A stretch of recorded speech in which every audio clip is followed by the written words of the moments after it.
Stand by to launch FanStream Sports. 3, 2, 1.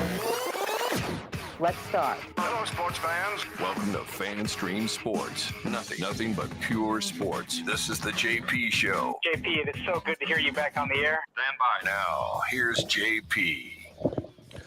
Oh, welcome into a Tuesday edition of the JP Peterson Show as we're coming to you live from the Jeeves Law Group studio here in beautiful Soho, South Tampa. We got so much to get to. This is one of the days when local sports talk can fill it up for 2 hours. We got some good national stuff to get to as the NFL playoffs are all set and ready to go. But we got lots of juicy topics here today between the Bolts, the Rays, and, of course, your Buccaneers heading to the playoffs. So sit back, relax. We got you for the next couple of hours. We're going to get to everything here local in the first half hour before Scott Reynolds joins us at 10:30. We may have a surprise in-studio guest here today. Good morning to you, Tim Ham, in our Dallas affiliate, TSP Media. How are you, my friend? Good morning. I'm freezing my arse off this morning, JP. The heater doesn't work in the studio. It's never, ever worked. Oh, wow. And as you guys may know over in the Tampa Bay area, we are about to get hit with, and they usually tout these things to be worse than they're going to be. Right, of course. The winter storm watch. That's what they do. But this, I've been hearing about this since like the week of Christmas, that this could be a really, really bad week for us because of all of the computer models. JP, we are forecasted. We're supposed to have temperatures starting Thursday. This is supposed to come in late Wednesday night after midnight, so early Thursday morning. And this is supposed to stay here. Usually we get about 1.2 inches of snow in Dallas every year, right? That's kind of our average. It is supposed to start snowing here in Dallas, and this is the heavy snow, like the purple on the map, not the white, like the purple snow. Oh, you getting the purple stuff? We're getting the purple stuff. It is supposed to start like 1 to 2 a.m. Central Time here in Dallas on early Thursday morning. It is supposed to snow until noon on Friday. Oh, you guys are screwed. They're calling for 5 to 10 inches of snow here in DFW. And the windmills aren't working, so they're going to get the brownouts again? With temperatures, they're already warning us about brownouts. And they're the richest oil state in the world. So oh, my rich. God. You guys are such freaks. Thanks a lot, Greg Abbott, governor in a wheelchair. Not that I have anything against people in wheelchairs, but yeah, that was crude, but so and we're not supposed to get above like 20 degrees. It was 39 degrees. You're bitching. It was 39 degrees this morning here in Florida. Oh, it's 27 right now. It's overcast too, so it felt like a snowy day. It felt like many of my days in Breckenridge, Colorado. I walked outside. I'm like, this feels like I'm going to start seeing flurries here in a minute. And they have said that it's a possibility. So I love Breckenridge. One of my favorite towns on the planet, man. I love Breckenridge. Yeah, we're gonna have a little ski in the late spring coming up here in a couple months, but that's not why you guys tuned in. So let's get right to the fun stuff here. Breaking news: Liam Cohen has been requested for a head coaching interview by the drumroll, please. The Jacksonville Jaguars. Same place Byron Leftwich turned down many, many years ago and still hasn't gotten a job, by the way. So a little synchronicity there. They're always coming after our offensive coordinators. So for those who thought Liam Cohen was not going to be in high demand, and I've heard some of them, I'm like, why would you think that? That's just silly. And I think he's tops on everybody's list, to be quite honest, maybe other than Mike Vrabel. Ben Johnson obviously is the other hot name out there, but this is a hotter name because he's doing it with, quote, Baker Mayfield, less talent, right? And the Baker shrugs are just, it's incredible. I was watching the game, rewatching the game last night and listening to Tom Brady, who by the way, took his shots at Baker Mayfield too. Let's not forget that, and has had to eat his words. But he was very complimentary, obviously, of Baker. But when we go back and look at the 3 third downs that he converted with his legs, including the 3rd and 14 that we talked about yesterday at length, down in your own end, 4 minutes left in the game.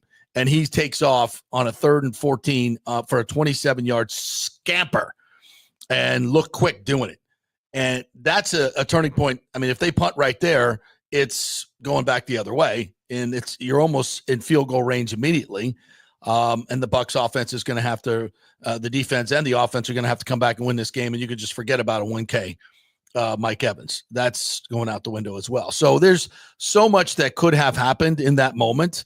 And all throughout the game, it was Baker Mayfield that has led them back, which, I believe somebody on this program that said, or in the comments yesterday said, let's pump the brakes on Liam. I'm not pumping the brakes on Liam, but I do think there is some validity to the fact that the improvisation of Baker Mayfield needs to be given us as much credit for the big plays that have been made. The throw to Jalen McMillan, rolling out to his right, to throw that ball where he did and how he did with the velocity that he did is off the freaking charts. And the catch by McMillan and the toe tap. I mean, that play is a superlative at both ends. And it's a play that obviously Tom Brady couldn't make. It is, and there have been so many of these plays. And I talk about this with Patrick Mahomes all the time. You laud him for his ability to throw from the pocket and his anticipation and all that, which obviously is there. But I would, dare say 45 to 50% of the biggest plays that he's ever made, just anecdotally in my mind, are off script, running the football, either running in key situations or creating time to throw the ball downfield to Travis Kelce. And Baker Mayfield does not get enough credit for this. And the numbers that he put up this year have only been equaled by 4 other guys in the 4,500, 71% completion, over 40 touchdowns, and they're all Hall of Famers. And still, this guy gets snubbed for the Pro Bowl. People aren't talking about him. And in fact, I heard somebody in the national media yesterday say he's the reason they're going to lose to the Commanders, Clay Travis, because Jaden Daniels is better than Baker Mayfield. Look, I love Jaden Daniels, but on what metric could you possibly look at in this season and say that Jaden Daniels is better than Baker Mayfield? You might say, well, running the football. Go look at the runs that Baker Mayfield put up not only in this game, but has all season long. I would argue that he is more effective with his legs because he doesn't run all the time and pulls up and throws the ball down the field. But this isn't a Jaden Daniels versus Baker Mayfield argument here. The fact of the matter is Baker Mayfield has been exemplary. And I think when you look around the league, he's a top 5 quarterback this year. You cannot argue that. He is a top 5 quarterback this year. His numbers certainly are support that. And watching every game as we have supports it as well. So yes, Liam Cohen has done a hell of a job, but Baker Mayfield is running this offense, and he is driving this offense. Yeah, and there's a couple of things about Baker and about this situation. Look, I think a lot of people forget how young Baker still is because it seems like he's been in the league for 10 years, right? Dude's 29. Mm-hmm. He hasn't even hit 30 yet. Yeah. And he's on his 4th team. Yeah. And while he had some success in Cleveland, it's still Cleveland. And as I always say, Cleveland's going to Cleveland. That's They're right. Clevelanding right now. And look, I like Browning better. They're Browning. They're Brown. And when you look at the Carolina Panthers roster, 2 years ago, they had Sam Darnold and Baker Mayfield in their quarterback room. Yep. Look what those guys are doing elsewhere now. Then he went to LA for a hot minute, whatever. Got here. Now, can Liam Cohen's offense work in Jacksonville with Trevor Lawrence the way it's working in Tampa with Baker? I don't know. I don't even know if Trevor Lawrence is a good quarterback. I don't think we know yet. I don't either. Like, look at that poor guy, man. And it's not his fault. Look, everything is working against him in Jacksonville. That's a horrible franchise. Yes. And they gave him all of the money before he'd done anything to prove himself because they were so afraid of him leaving. But maybe he'll be good. I don't know. He can't run the ball like Baker can? I don't think. He's a good runner, but he's a great athlete. My guess is Liam Cohen with Trevor Lawrence.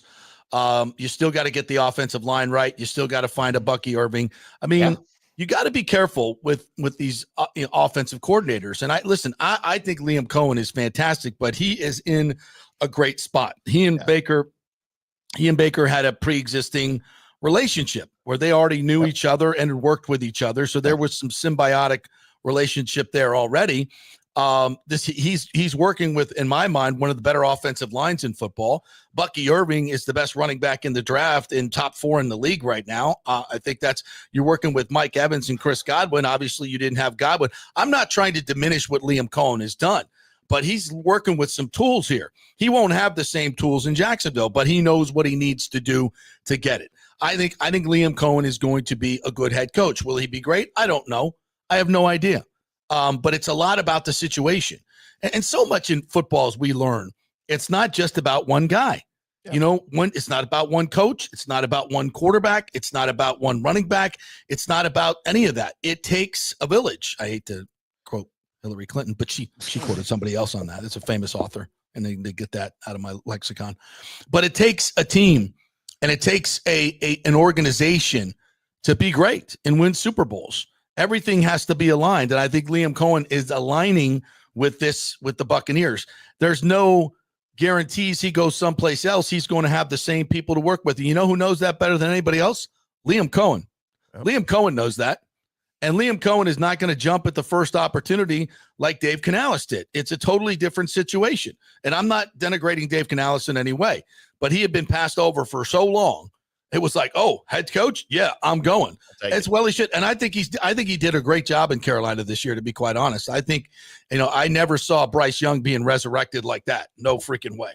That was not on my bingo card. I think he did a great job. And he gets all the credit for that, by the way. Yeah, he should. And he should. Yeah. But Liam Cohen knows that just because he's had success here, he's not arrogant enough to think that he could just go anywhere and that success is going to replicate him. He's confident. I think he's confident that he could do it anywhere, but I think he also knows if he had his druthers, his best place would be right here because he's got a quarterback, as you mentioned, still in his prime, very much in his prime, who he can marry up with for another 7-8 years and have success offensively. Obviously, he's got Mike Evans for another year. He probably can get Chris Godwin back. He's got an emerging star in Jalen McMillan and Bucky Irving. He's got a young offensive line that can stay together if we can get the salary cap room to sign Gedeke and everybody else that needs to be signed. It's a short window. Obviously, it always is in the NFL because guys come and go and you can't pay everybody. But right now, you look at this offensive window for this Buccaneers team, and it's a good 4 to 5 years of productivity, I think, when I look at the characters, if they can keep everybody together. And there's no reason to think you can't. Yeah. You got cap room. Baker's under a manageable number for the next couple of years. So this is all very, very doable. Liam sees that. There's no question. So will he go? As I've said from the very beginning, he's not effing leaving. I'm not going to sit here and say how and why Todd Bowles is going to be fired. It's not the time to do that. I'm just going to tell you there is no way that the Glazers are going to let him leave. I don't think that. I just believe that. Because do I think the Bucs are going to make a run? Look, they've got a nice setup here. They've got a Commanders team that's coming here that is eminently beatable, and you already beat every roadblock that they have in their way. The Lions and the Eagles, they've already beaten. The Packers are really the only team that they have not beaten, and Jordan Love is injured. Now I think it's his left hand, right? Is it not, or is it his passing hand? It's a left hand. I don't know how serious the injury is, but I don't think the Packers are a complete team. And obviously, it's he toasted the Cowboys last year in the playoffs, so we saw that. He's a good player, but do I think the Packers are unbeatable? No, absolutely not. And they would have to come to Tampa Bay if they beat the Vikings. Who do they play first? I'm scrambled here. So they would have to come. But the Packers, if they win, are going to have to come here. So that's, another feather in your cap if you're the Buccaneers. And is it hard to beat teams twice in a row? Yeah, sure, I guess. But to me, what the fact that you've beaten them tells me it's not a bad matchup for you. If it was a bad matchup, they would have beat you. They would have beat you. Oh, but the Eagles are going to have A.J. Brown. Fine. I'm not saying none of it's going to be easy. Right. But I don't see any game on here that's like, oh, there's no way you can win that game. There's no way you can win that game. They're going to have a puncher's chance in every game. And as far as the distraction of Liam Cohen going, listen, I don't think that's a thing. They do most of these by Zoom interview anyway. It's a couple hours. If I'm Liam Cohen, I probably have I've probably already worked on my head coaching interview presentation, so it's ready to go. It's not something he's going to have to spend a whole lot of time doing. So I'm not worried about that. Now, Mike Greenberg, who is the front office guy and really the capologist for the Buccaneers, he's interviewing with the Jets, which is his kind of childhood favorite team. Yep. Which, if he goes, is that a blow? Yeah, of course it is. But Jackie Davidson, his right-hand woman, has learned obviously from him and been his protege for quite some time. It's a cap thing. I would rather lose the cap guy than the talent acquisition guy in John Spytek, who might also at some point get pilfered as well. I mean, the fact that the Bucs have won more games than anybody since 2020, went to the playoffs now 5 years in a row, the only NFC team, the only other team in the league of the 32 that have done that are the Chiefs.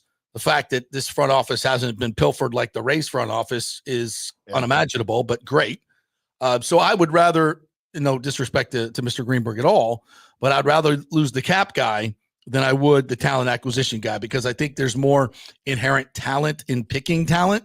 Like that's a skill, that's a talent. It's an organizational thing.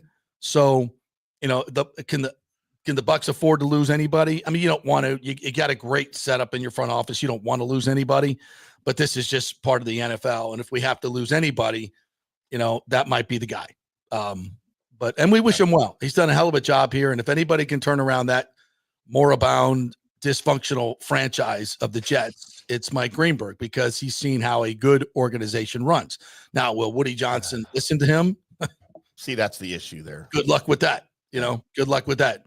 A guy that's had absolutely zero success, well, it seems to think that he knows everything, which I just don't get. That level of arrogance. I mean, if I've screwed up my team for this long, and people are, there's a lot of people saying you're the problem, the organization is the problem. At some point, would you just not be so self-aware that you just have to step back? But I guess when you're, silver spooned and as arrogant as that deal goes, you can't be self-aware. It's just always been your way. You've always gotten your way, and you don't know anything else. You're not smart enough to figure that part out. But hey, that's their problem. Jerry Jones has now gone 29 years without making it back to the Super Bowl. So let's throw that out there too. And there you go. He's in the same mold as Woody Johnson. And there you go. And look, for worst case scenario for the Bucs, Greenberg leaves, Cohen leaves. That's worst case scenario. And the problem is Cohen's going to probably take some guys with him, right, and promote. Everybody will get a little bump up on the coaching roster. That's by far the worst case scenario. That's a disaster. Yeah, and I don't see that. I don't see them both leaving. I don't see Cohen leaving. I just don't. Like I don't either. The Glazers aren't going to let it. You keep saying that, and I agree. We said the same thing back when Jason Garrett was the offensive coordinator in Dallas, and he interviewed for the Baltimore Ravens job, by the way, that he turned down because Jerry threw a bag of money at him, $3 million to remain the offensive coordinator, and that was in 2007. And then they hired John Harbaugh. That's ended up pretty nice for them. I think they got the better end of that deal over there. Then he did the same thing with Kellen Moore when Kellen Moore was interviewing inexplicably for a head coaching job at the age of like 27 because he had Dak and a really good offensive line at the time. Now now he's being mentioned to coming back in Dallas as the head coach. This league's nuts, man. I don't understand it. But I don't think they're both leaving Tampa. I don't think that's going to happen. John Gruden to the Saints. Good luck with that. John Gruden's on the list here in Dallas, man. I texted y'all yesterday, dude. I would welcome that in a heartbeat. Yeah, not for long. Bucks Rays Bolt says, I hope he stays in Tampa, but if he leaves, it's okay to start over with new OC. No, it's not. You're out of your mind. You do not want to do that. You guys don't know how much you lucked out losing Canales and replacing him with an upgrade. Not that Canales was bad because it got him a job, right? But I think Cohen's been an upgrade. Let's not call it luck, though. I think those guys aren't always out there. Those guys aren't always out there. I think Jason Light would be insulted by that. And I think he should. No, I think he would say we got lucky that he was available for us to go get. I'm not saying he got lucky because he hired him and he just happened to work out. I'm saying he got lucky because Cohen was available to go get. That's how they lucked out. Okay. All right. Yeah, not that it was a luck hire. They're just lucky that he was there and that they could go get him. Danny Mercado said, do you hear the news? The Jets are talking to Mike Greenberg. We can't let him go. He's been so valuable to us. Again, we can't keep him here. We can't keep him here. If he's getting an upgrade. That's Jason Light calling me right now to chew me out for saying exactly. He keeps receipts, bro. That's why I'm saying. Don't be saying that stuff on this show. He'll be calling me. Listen, guys are going to leave. And when Spytech leaves, I would be more worried, to be quite honest. Again, no disrespect to Mr. Greenberg at all, but that's more of a numbers game, I think. And I think Jackie Davidson, his protege, can handle that. Jordan G, every quarterback in the NFL can make the throws. Most of their success is dependent on the talent of coaching and of the surrounding team. It's purely circumstance. A lot of careers ended just because of bad teams. 100%, man. 100%. And I mean, you just look at so many young quarterbacks in the situations that they were put in. You look at Jared Mayo. I mean, firing him after 1 year, I think is just unconscionable. With the roster that you gave him, if you got someone who's knocking the door down and that someone is Mike Vrabel, I do get that. I get that. But wasn't Vrabel available last year when you hired Mayo? Yep. Right. But I guess Bill Belichick kind of handpicked. Yeah, no, he was Belichick's pick. He goes, when I leave, this is your guy. Yeah. And I don't think Mayo did a horrible job, by the way. And I'll just a little piece of history. Belichick also recommended to the Glazers that they have to hire Greg Schiano. How'd that work out? So Belichick's recommendations are A, not good, B, maybe not good for a reason. Yeah, I think you should hire Jerome Mayo. Maybe he knew that he wasn't a good head coach. I don't know. Maybe he knew Greg Schiano would flame out in the NFL, and that it's one less competitor that he had to worry about. And he got his buddy a job. Yeah. They went back to Rutgers, right? And he's still at Rutgers again? Money talks to everyone, says Buck Rays Bolts. I disagree with that. Yeah. Mike Evans could have taken more money. Baker Mayfield could have taken more money. Steven Stamkos could have taken more money. I think when you have a bunch of money, a little bit more money doesn't mean as much. Exactly. So it's not always about money. Yeah. Nathan Elliott says Greenberg and Davidson leaving would end this run of winning for the Buccaneers. Jason Light got better when he hired them. I disagree with that, Nathan. I think they're important people. There's no question about it. But to say if both of them leave, we're done. Like Baker Mayfield, Tristan Wirfs, Mike Evans, like if we lose those two, we're done. I think you're giving a little short shrift to your players there, partner. Yeah. And Jason Light, I think we'll be able to survive. No disrespect to them, but I think we'll be able to be just fine. Stop talking about Cohen leaving. If you keep talking about it, it will has nothing to do with that. I don't think he's leaving. I told you this. I told Good Morning Football that I don't think he's effing leaving. You were adamant to Good Morning Football. He ain't effing leaving. That's what you said. Quote, he ain't effing leaving. And Schrager and he was shocked. Brand, they were like, oh. Yeah. I'm like, because they don't know. They don't know the Glazers. They don't know the Glazers like I know the Glazers. He ain't freaking leaving. Now, listen. He can leave if it's his choice to go to a head coaching position and he turns down the Bucs. Right. Why would he do that? Why would he do that? Where's he going to go where there's a better situation than here? And I think he's not that dumb. I think he sort of nipped a lot of this in the bud by the comments that he made that we played on Friday's show when he, was asked about a head coaching job and it was assumed he was talking about an outside head coaching job when he says, look, I'm young or whatever the quote was. I'm young. Yeah, I think I'm ready. That doesn't mean it has to be now when I'm 39 years old or whatever. That's right. See? I still think he was talking about an internal job with the Bucs. I still think he was talking about that. When he says, I'm ready? Yeah, I think he was saying, I do too. If it comes around that Bowles gets fired and they want me to be the guy, I'm ready. I don't think he was saying I'm ready to leave to be a head coach. That's what I said. Everybody was zeroing in on the quote that he said, I don't have to take it now. I'm 39, blah, blah, blah. I was zeroing in when he said, without question, I'm ready. Yeah, I'm ready. That was a message to the Glazers that, if you're going to make a move here, I'm ready. Yeah. And listen, and if not, it's okay. He was saying that too. Yeah. And listen, if you don't think those conversations have been had between the Glazers and Liam Cohen, I would say you're mistaken. I don't know that to be a fact, and I'm not trying to be disrespectful to Todd Bowles, but this is how the business works. You have to, What if Todd just decided, I want to retire. I'm done, and you haven't done your due diligence with Liam Cohen? I mean, come on. You need to express to him, listen, we love the job you're doing. We love the job you're doing. And we want you to be here forever. In whatever role that is, forever. We just want you to know that you are wanted here. Before you go anywhere else, you need to talk to us and let's have a conversation. So that's why I'm so certain that he's not leaving. I mean, think about it, people. You're going to choose again, and it's so disrespectful to be doing this while you're in the playoffs. You're going to choose Todd Bowles over Liam Cohen. You own the team. Billions of dollars are at stake here. Everybody wants Liam Cohen. Your offense has a chance to be at this good for years to come. Years to come with the continuity. And it's actually get better and better and better and better.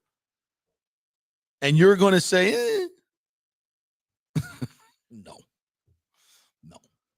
So let's move on, because I want to get to the Rays real quick before we have Scott Reynolds on. The letter came in yesterday, and we'll embellish on this in our 11 o'clock hour. Letter came in yesterday from the Rays saying, hey, we now want you to repair the Trop. We really want you to do that. I know 6 weeks ago we said there's no way it's not even possible to do it, and we're not interested in it. That was 6 weeks ago. You know how we are. We want to play in Montreal. We want to play in Tampa. Ebor's the greatest thing ever. This is where we've always want to be. This Montreal, St. Pete is never going to be that. It's never a major league. They tend to change their mind a lot. They're so sure of things that it's the only way it can happen. Then they change their mind. And you know why they usually change their mind? Money. So this is just the latest chess move.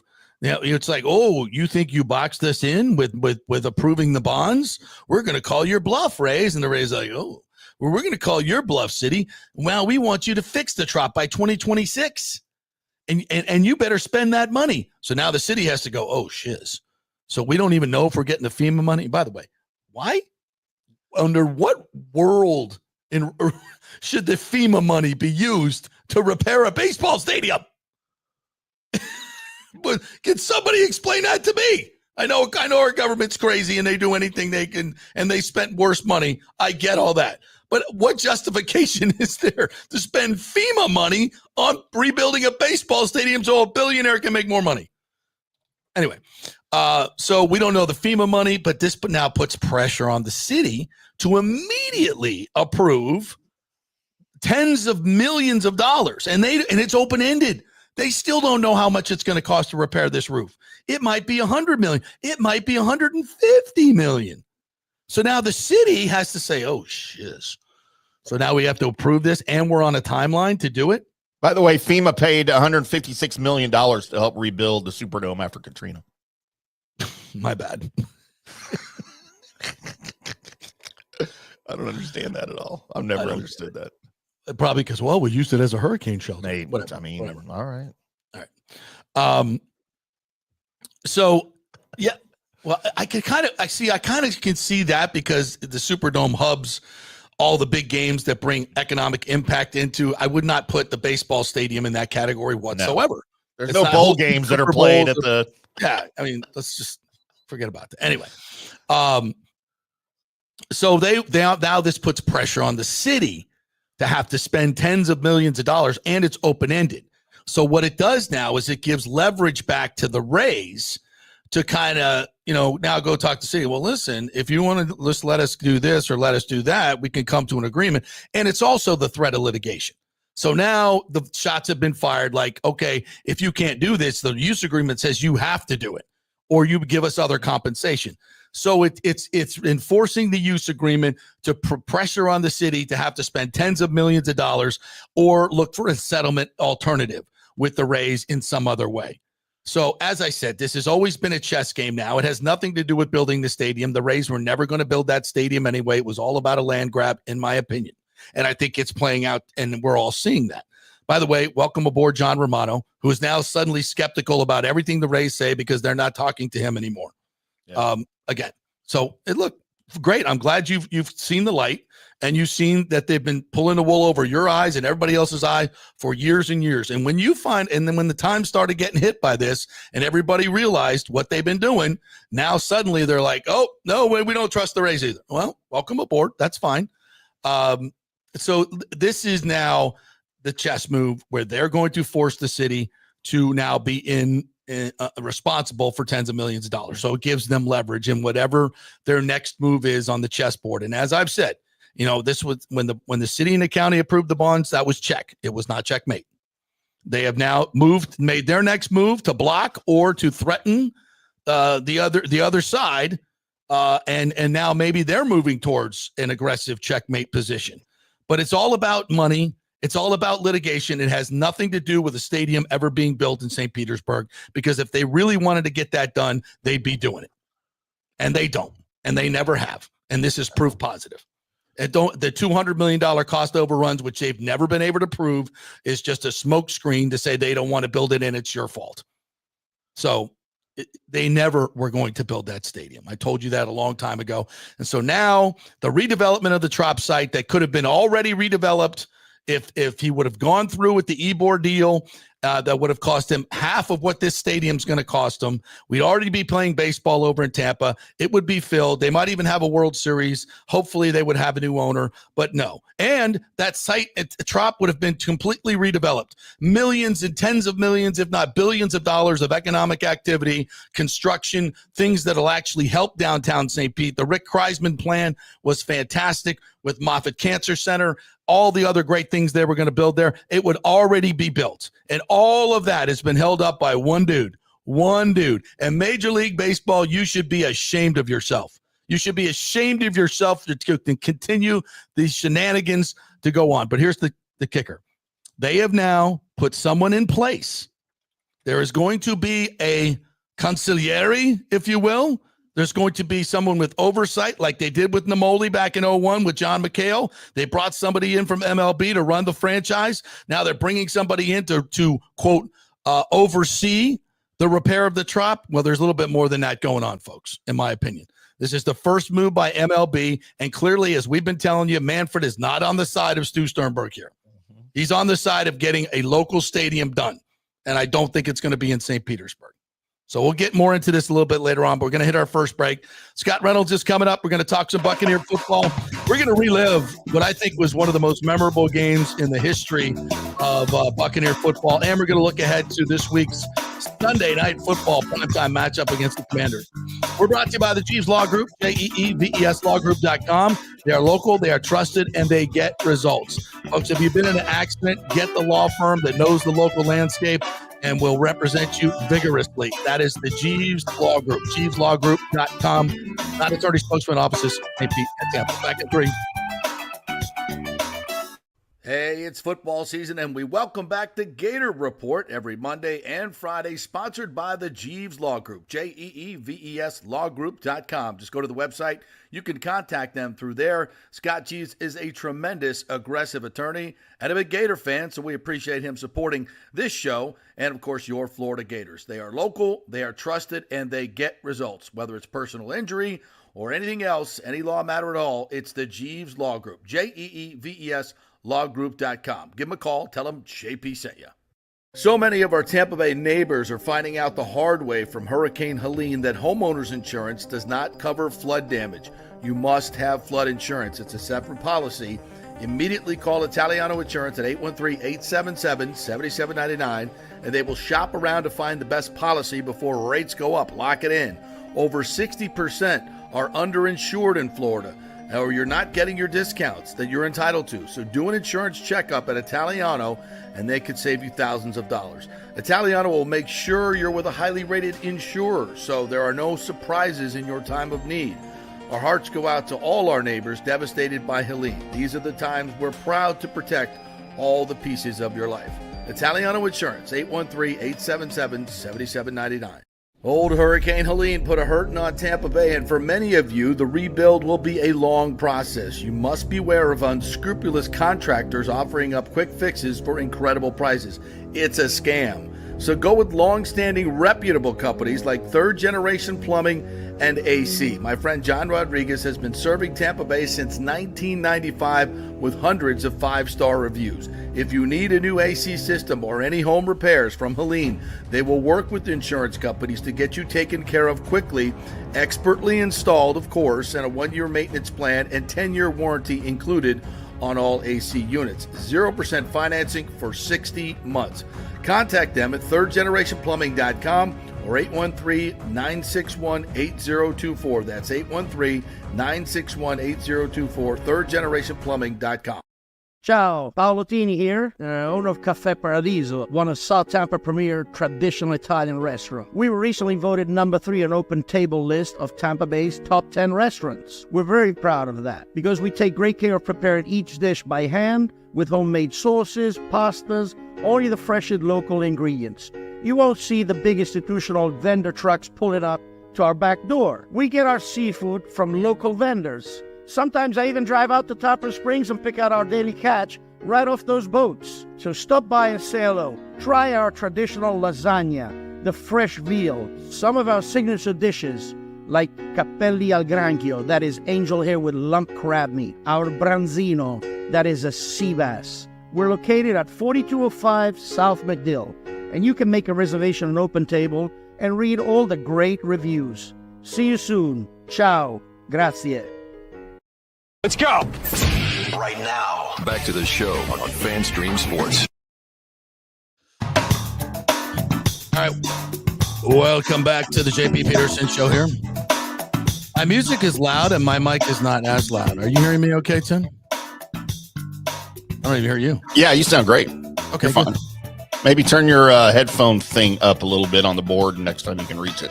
All right. It's a crossway. By the way, Paolo Tini's coming in. He just texted me at 11:30. He's bringing food. God dang it. I knew of course he is. Wait till I show you all the food that he brings too. Oh, it's going to be amazing. All right. And we're brought to you by Cafe Paradiso on McDill, where I took my daughter to a wonderful dinner the other night. All right, let's welcome in our good friend Scott Reynolds from the Pewter Report. Yeah, there it is. I love that picture. What's up, Scotty? How are you, my friend? Cold. Cold. You should be in Dallas right now. You ain't Manhattan, Kansas cold. No, that's a fact. Yeah.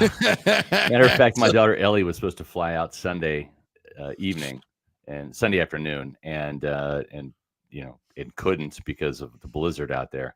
So she's flying out this afternoon. But she did get to watch Mike Evans make some history and watch the Buccaneers clinch the NFC South for the 4th straight year. So that was cool for her to see that. And, you know, it's going to be like -4 when she gets there. But, hey. It's cold here, JP. Come on. I got to talk. My son's in Chicago. I got to find out what's going on up there. Geez. Yeah. Can only imagine. But I mean, you want to talk about a picture perfect day? Oh my gosh. 69 degrees at kickoff. I think it was just bright sunshine. And then a game that was dramatic, was a milestone. It's one of those games, Scott. I mean, we've covered a bunch of these in the 30 years that we've been covering this team. But this one stands out to me. This one stands out for so many reasons. The dramatic comeback, the Baker Mayfield plays, the throw to Jalen McMillan, the 2 throws on 1 on 4th down, the Mike situation, the penalty against J Mac. I mean, there were so many storylines to this. How do you even write a game story on this thing? It's crazy. It's not a story, it's stories, because there's just too many different aspects to it, like you mentioned. You know, I've forgotten a lot of Buccaneer football in my 30 years of doing this, and thankfully, because there was like a lot of bad football that I watched. So a lot of trauma that I've had to get, out of my head due to counseling. But I kid. But this is going to be one of those games that it's just a remember when you were there kind of moment. And to see the way it happened, that was the thing. It's one thing that it happened. It's the way that it unfurled. The banner of winning the NFC South. And it's cool, I think, in hindsight, that this team actually won the division outright. Yeah. And we know what happened in Atlanta. The Falcons. It's what they do best. Sorry, Raheem. I love you. I love you, Jimmy Lake. But Falcons. It's not just you guys. It's the history of this franchise going back to 27-3 in the Super Bowl. They lost 6 of 8 down the stretch. Yeah, 6 of 8. The Falcons. Yeah, and thankfully so. So really, Tampa Bay actually won the division by 2 full games, which is kind of cool. Yeah. But they won the division. They didn't back into the playoffs, needing to have the Falcons lose to get in. So that's cool. And then the Todd Bowles defense, we've given them a bunch of grief for whatever halftime speech this guy is giving. Maybe he needs to lead with that. Maybe he needs to that should be the pregame speech, because whatever he's doing at halftime is working. Teams just don't score on the Buccaneers in the second half. The only team that since the bye week that has scored on the Buccaneers twice in the second half is the Carolina Panthers. It was just 10 points. So again, holding the Saints to 3 points in the second half is just remarkable. There was that shutout, of course, a couple weeks ago in LA.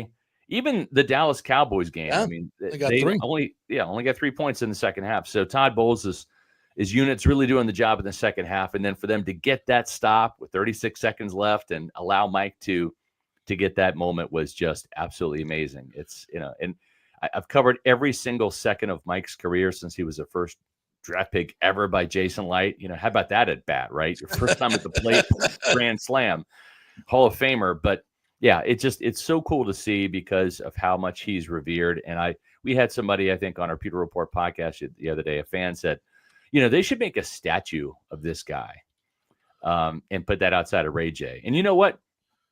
I really think there's something to that, right? You can't make a Derek Brooks statue because then you have to have a Warren Sapp statue, right? And a Ronnie Barber statue. You know what I'm saying? You can't do that on the defensive side because there's so many. Plus, those guys have a statue inside the building. That's right. In the lobby, right? Yes. That Super Bowl team.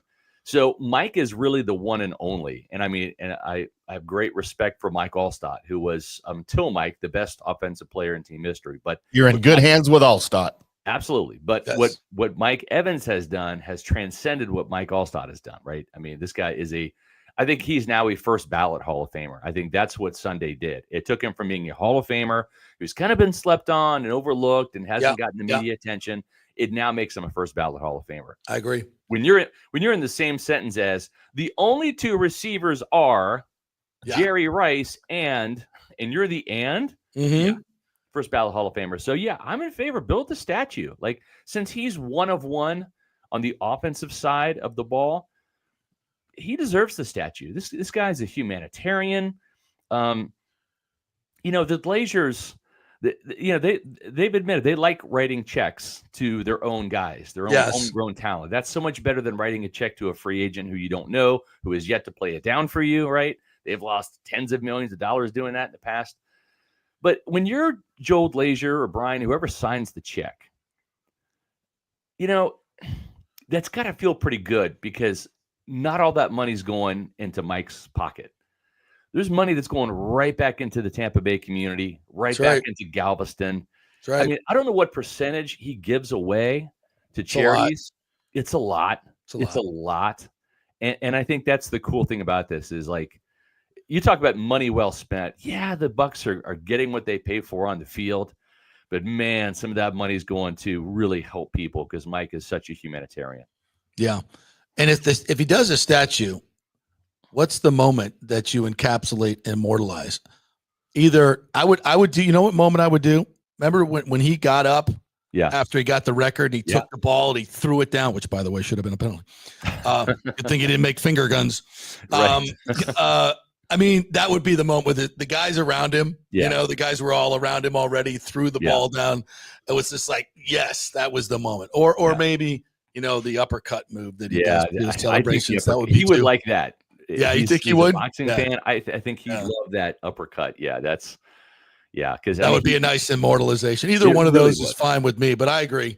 Yeah. There needs to be a statue in that moment. The way it happened. Yes. Come on now. They scored the touchdown. You're like, oh my God, 5 yards short. And then we all would have been talking about the penalty that Bowles took the 9 yards away. Thank God we don't have to talk about that.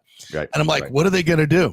Like, oh my God. First of all, what are the chances of that defense actually stopping them? I know. I mean, that in of itself was a miracle. I think it was Josh Hayes, wasn't it? Wasn't like it was Josh Hayes' side. And remember, they got the penalty. It was 4th and 10. Then they got the penalty. Now it's 4th and 5. Much more doable. Right. Much more doable. If they get that first down, he's not getting a record. Yep. And I think it may have been more of a bad pass. I don't know if we're gonna give a PBU there. He was pretty much open by 3 yards, but the pass was a little high. Anyway, so then now everybody thinks it's an automatic. But I don't know about you, but for a minute in my brain, I was going, like, Todd's doing this, right? Because I can see Todd going, oh, no way. We're not risking. We're not risking this. What if there's a fumble? What if there's an interception? They know where the ball's going. They're just going to pick it off and jump the route, and it's going to go the other way, and I'm going to be the biggest. Scheming that, right? I mean, a double pick. It was like, this is it. We're using this to get this guy open. And so, not even Adrian Hill's crew is going to call a pick on this particular play, right? Not even this crew is going to do that. Especially after that debacle on Sunday with the "Rips, you suck" chant. Those guys would not have made it to the car. I mean, seriously. No, they would not have. They would not have. So that moment, I'm like, my eyes immediately go to Mike Evans, and because he's on the bench, right? And he lifts up and puts his helmet on. I'm like, okay, good, because he's probably not on the kneel down. Package, right? Exactly. So he's in. I see everybody's moving in the right direction. Yep. Okay, we're doing this. And then there's a timeout.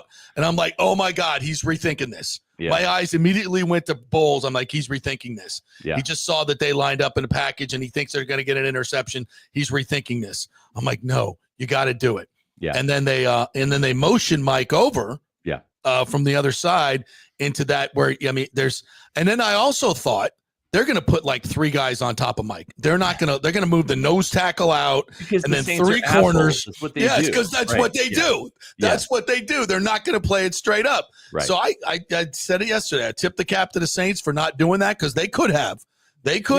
Yeah.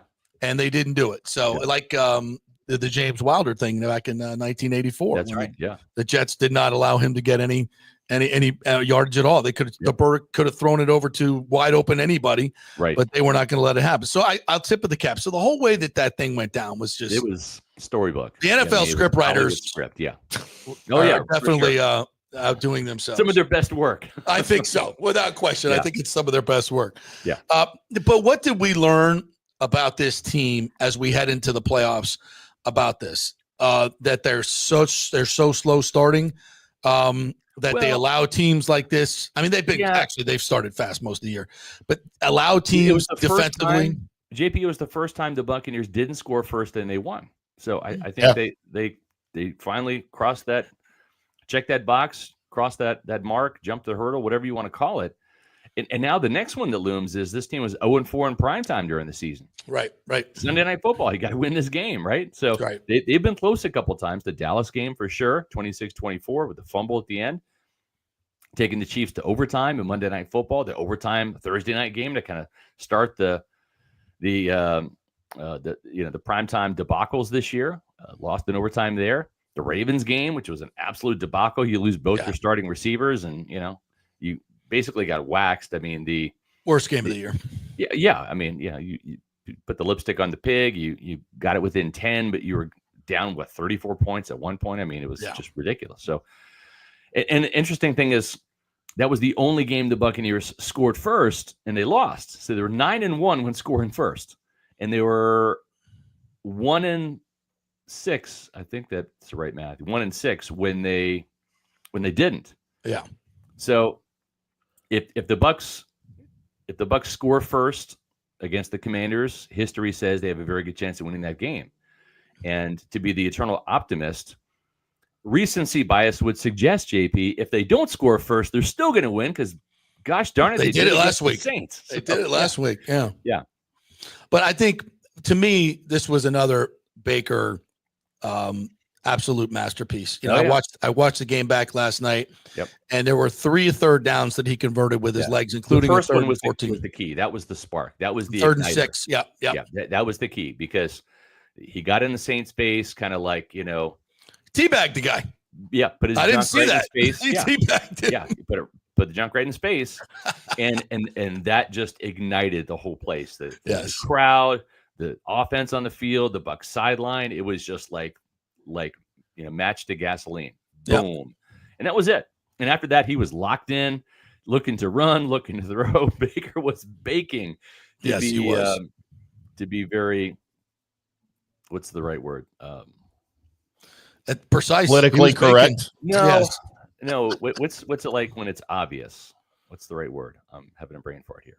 Obvious. Super obvious. Okay, yeah. Super Let's just say super obvious. He was super obvious, right? The Baker's baking. Yeah. So It was a trying to think of given. something better than that, but I'm going to stick with Baker's baking because that's what happened. Yeah, and he got it going. Yeah. Also, this emergence of Jalen McMillan is cannot be overstated. Oh no! And I said this before. He went on his 5-week run that he's been on with 7 touchdowns and literally 314 yards of the 415 or 50 that he has this year. I mean, it's been a complete turnaround. Yeah. It was almost like there was a moment when he said, I'm going to stop being a collegiate wide receiver and start playing physical. And in my mind, he's just not a big guy. He needs to get bigger. He does. We've talked about this, but I think he's in his mind. He's had a change of, I've got to take command. I've got to be more in charge. Don't let things happen to me. Go make things happen. Right. And that's a switch. It's a subtle thing that happens to rookies. Sure. But when it happens, it's a game changer. And that's what we've seen with him. A little bit of, a little bit of inside scoop on this situation. So from what I've been told, Jalen McMillan, for the Chiefs game, the Monday night game, the Bucs were counting on him to play in that one because he had the hamstring injury that caused him to miss the week prior. He went through warmups, didn't feel right, and I opted not to play. He said, I can't go. And if you remember, Baker Mayfield kind of called him out in the postgame press conference because he was asked, when did you know Jalen McMillan wasn't going to play? And he said, I guess right after warmups, we went inside and, some guys need to take care of their bodies. I don't have the exact quote in front of me, but it's something like, I remember that. Yeah. Like be professional about it. And that's when the players kind of descended on Jalen and they're like, dude, did you see Sterling Shepard out here on his bad hamstring playing the entire game? Right. Did you see Mike go out and catch the touchdown at Baltimore? And granted, he dropped the other one, but that's because his hamstring just about blew up on the play. And I think for a rookie, it was probably a little jarring to see Mike like get that injured, right? And Jalen had missed a couple of games earlier in the season with a hamstring. Then he came back, and I don't know if he either didn't rehab it all the way properly, or he didn't do enough preventative maintenance. It's like, oh, okay, it's good now. I'm good, right? No, you still got to continue to work on that and do the preventative maintenance so it doesn't flare up again. Well, it flared up again, right? So it caused him to miss a couple of games. So the players descended on him. They're like, listen, Brooke, this ain't college. We don't have Rome Odunze and Jalen Polk here, to help us out. All right. It's you and Ryan Miller and Raheem Jarrett, it's an old man Sterling Shepard. Yeah. And that flipped the switch. And at the end of the day, and it sounds cutthroat. It sounds a little cold hearted, but football's a business. First and foremost, it is a business. The Blazers don't let you in for free to watch the game. That's right. They don't. The players don't play for free, nor would they, right? Everybody likes the paycheck whenever it comes, once a week, twice a month, once a month, whatever it is. 365 days a year. This team, the locker room, the coaches, ownership, the fans, the city need you for 17 days. That's right. That's it. 17. Put your body on the line. Your body is your office. Yes. Right. When you go to work, that's your body. Your body is the office. It's weight room, conditioning, rehab, preventative maintenance, diet, nutrition, hydration. It's all of that. This is being a professional athlete, what it looks like.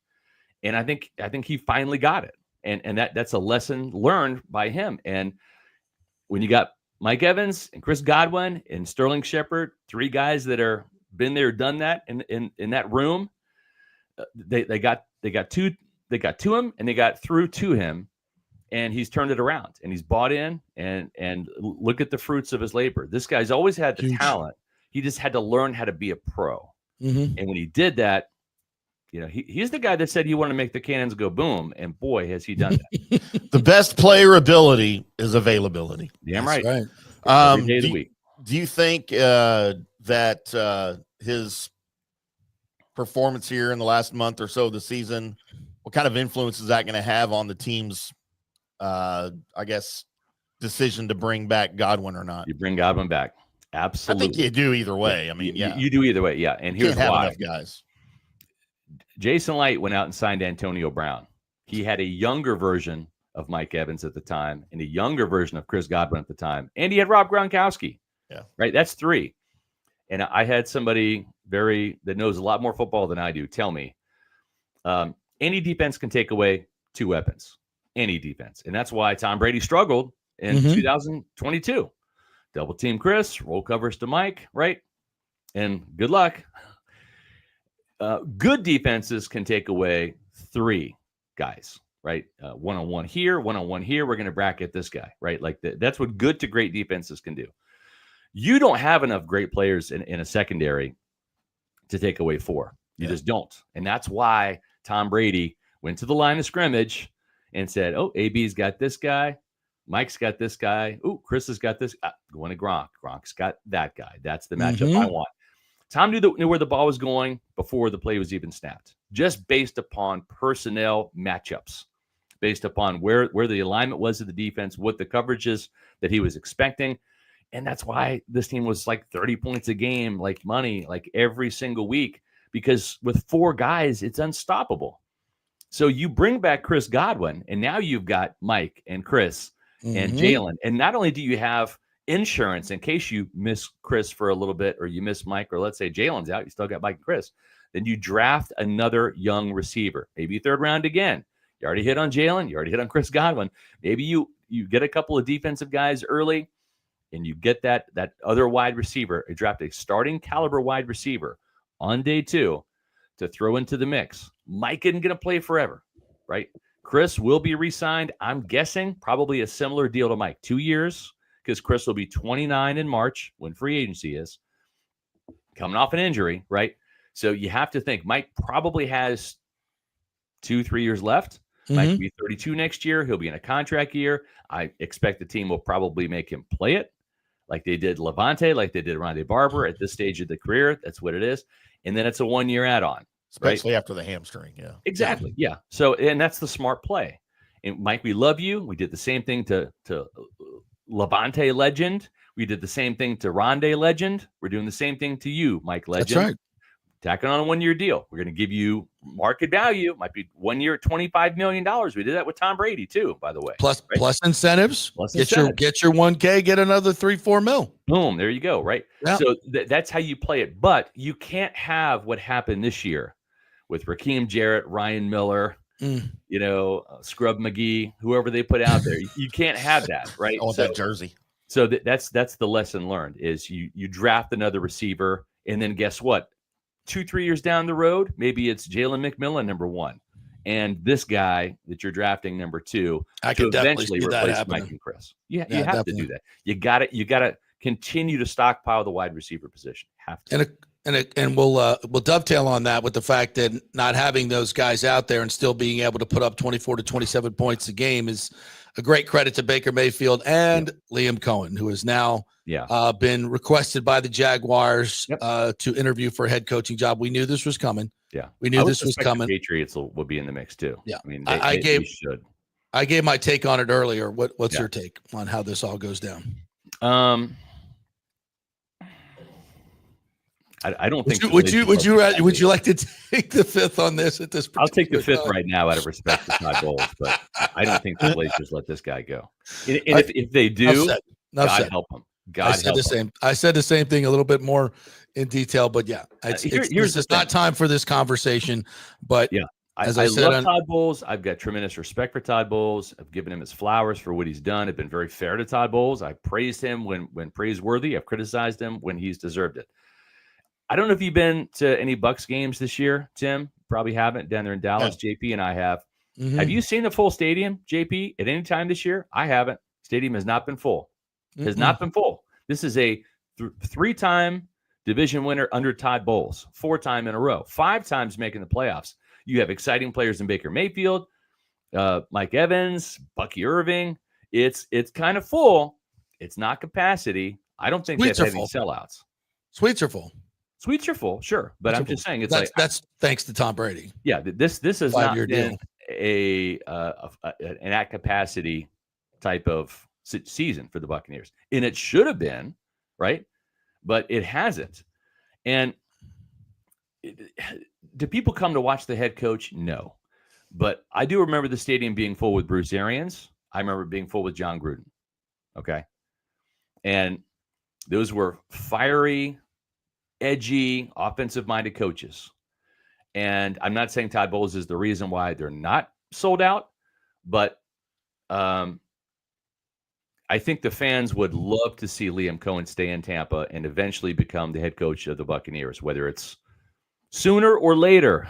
I'll leave it at that. Yeah. But right. but you can't let him leave. No. You absolutely cannot. Tampa Bay is 29th in the league, by the way, in attendance this season, averaging just over 63,000 a game. Okay. We're averaging over that's 63. That's tickets sold, yeah. right? Yeah. Right. So, and the capacity is 65. So they haven't had sellouts then. Yeah. Maybe a couple games with the other teams in attendance, but yeah. Interesting. All right. And before you go, just a quick look ahead to the Commanders. I watched a little bit of the last 2 games that they played. Obviously, we watched the one with the Falcons. Jaden Daniels is tremendous. He's better than he was in week 1, obviously, when they rolled him pretty good. I don't think their defense is great. I think the Bucs can obviously score points, but turnovers are going to be at a premium. Absolutely. I think it's a pretty even game, but all in all, it's one. If you don't win this game, I think it's a huge missed opportunity. I agree. It's a winnable game. You've already done it, so you've already shown you can do it, and you did it in style, 37-20 in week 1. And let's not forget that was 37-13 until a last-second garbage touchdown run by Jaden Daniels, who had 2 in that game. Held under 200 passing yards, no passing touchdowns, but did have 88 yards on the ground. He is hard to tackle. That's the scouting report. Hard to tackle. Couple similarities. The defenses are polar opposites. You can run for days on the Commanders' defense. They're like 29th or 30th in run defense. They're number 3 in pass defense. But teams don't want to pass on the Commanders because they can run. It's the exact opposite in Tampa Bay. You can't run on this defense. They're a top 5 rushing defense, but teams don't even try to run the ball, except for the Saints. That was kind of dumb, but led to some field goals, I guess. But you want to throw against the Buccaneers because it's so soft, especially the middle. And I'm concerned about Zach Ertz having a big day. Juwan Jennings had a big day. Terry McLaurin could have a big day against Josh Hayes if they're smart enough to go that route. And if I'm Cliff Kingsbury, I'm saying wherever 32 is, that's going to be who you're going up against, Terry McLaurin. So you think Jamel Dean's out this week? I hope he's back. I hope he and Antoine Winfield Jr. are back. I'd rather have them than Kayvon Merriweather, who actually had a good game. But I'd rather have Winfield in there and Jamel Dean in there for sure. It's a must against McLaurin. Yeah, it's a if must. Not, it's a little dicey. But this is the number 3 scoring offense with Tampa Bay, number 4 scoring offense with Washington. I want to say it's a 29.5 and 27.8 or something like that. Super close. I expect a shootout. I think both of these defenses will be attacked in their areas of weakness. I think the Bucs will run. I think the Commanders will pass. This is going to be a fun shootout type of game. Last guy with the ball probably wins the game. 2 Heisman Trophy winners going at it. The experienced vet versus the up-and-coming superstar sensation. I love Jaden Daniels coming out of the draft. If I had the number 1 pick, I would have picked him every single day over Caleb Williams. Every single day. He was the best, by far, quarterback coming out. I had him number 1, Drake May number 2, Caleb Williams number 3. And I think the Commanders just absolutely lucked into this guy because he should have gone I agree. Should have gone 1 or 2. And This the fact experience that that he had and the number of games that he started in the league that he played in, head and shoulders above Caleb Williams. And just watching him play, he could play from the pocket and run. Caleb Williams was he's most cool exclusively a running as a breeze. He's cold as ice. And with Caleb Williams, you have the emotional, immature, if I can say that, immature. And his skill set is tremendous, but he's not disciplined in throwing from the pocket. He just never showed that in college, and he hasn't really been able to show it in the pros. And here's the thing, they'll say he got sacked so many times, the offensive line wasn't great. He ran into a bunch of sacks. Well, he didn't pull the trigger. You got to get rid of the football. You're going to guess what? If you hold it for more than 3.5 seconds and you don't anticipate and make anticipation throws, and you're going to get sacked. You're not running away from redshirt sophomores. Exactly. You're running away from grown men who get paid money to bring you down. They're way more disciplined in their rush lanes. But enough about him. Yep. Last question. Is there anything going on with Rachaad White? No. I've done some digging, and that was just a happenstance kind of thing. His pass protection was great. He actually had a carry. It got called back due to a penalty. They wanted to get Sean a couple touches because he had some success against the Saints. Smart. And a 14-yard run, that probably, I don't know, Bucky might have been able to get that. Rachaad probably didn't have the wheels to get that run. That was a quick little zoom to the outside, picked up a key first down. No, it's just a complete happenstance thing. They still love Rachaad, no doghouse, whatever. I did some digging on that. Okay, cool. That's what it is. I'm going to say Bucky Irving early and Bucky Irving often in this game against Washington. He averaged almost 7 yards a carry in week 1. And he did. It was his first game ever. I remember doing a Pewter Pulse video on Pewter Report TV, our YouTube channel. And after that game, and I got raked over the coals by the fans because my headline was, "Is there a running back controversy brewing in Tampa?" And everyone's like, "What are you doing stirring the pot? Rachaad White was 10 yards away from a 1,000-yard season." I was like, I saw this guy in training open your eyes every day, man. Open your eyes. This guy's different. Special. Yeah. And there was no knock on Rachaad. I wasn't trying to stir the pot. I'm just calling like I see it. Like I saw this guy every day in training camp, and then I saw the 31-yard run at Ray J in his first game, and the Bucky chant started that day in week 1. I'm thinking, oh, wow, okay. This guy has Warwick Dunn vibes here. Like this guy. Yeah. And remember, they had Mike Allstott already as a second-round pick who was a rookie phenom, especially catching the ball. I mean, all love to the A-train. They drafted Warwick Dunn to replace Eric Greth the next year, first rounder in 1997. Warwick Dunn went to the Pro Bowl as a rookie with over 1,000 yards. So as great as Allstott was, Warwick Dunn was that guy too. And that was my whole point with It's okay to have two. It's okay to have two. You're damn right. All right, what's going on at Pewter Report this week? Playoff week. Yep, we got our Bucs Commanders preview tomorrow at 4 o'clock on Pewter Report TV. Almost to 17,000, thanks to you Pewter people who have hit the subscribe button. It's free. Awesome. So check us out at Pewter Report TV. We'll have some more video content this week. Another Pewter Pulse in store for later today. And you can follow us on social media on X, Facebook, and Instagram at Pewter Report. And the mothership, pewterreport.com. We have content cranked out all week long. Bucs and Commanders. Bucs. We'll see how far they can go with this playoff push. This should be a very fun game to watch Sunday night at Ray J. Be there, be square. All right, thanks, Scotty. Appreciate you, my man. We'll see you on Sunday night. All right, we will take a quick break here, and we'll come back on the other side and get back into some Lightning talk. It was a bad road trip on the scoreboard, but not as bad as you think. And they got the Hurricanes tonight in the Hurricane makeup game, oddly enough. So we'll hit that. Some more on the Rays and also some interesting things around the NFL. And I am going to talk about wrestling today. The Titans just fired their GM. Breaking. About Ray time. Carthon. I know the Giants doing that. Not this year. Jesus. All right, back in 3. Stay with us. Hey, folks, let me tell you about Bay Area Modern Medical Center, a very different kind of approach to primary care. Personalized preventative medicine, not a one-pill-fits-all mentality.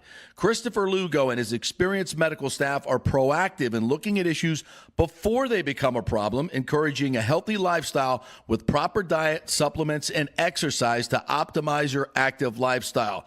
Rather than the impersonal, rushed approach, you will be the only patient and will have our full attention. That's new. Getting old is inevitable, but feeling and looking old is avoidable. Bay Area Modern Medical Centers are experts in anti-aging regenerative medicine that optimizes your body's performance in many areas. So call for an appointment to get started on a journey back to full health and a happy life with a new, modern way of healthcare.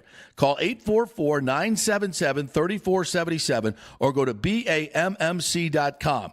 That's 844-977-3477 or BAMMC.com.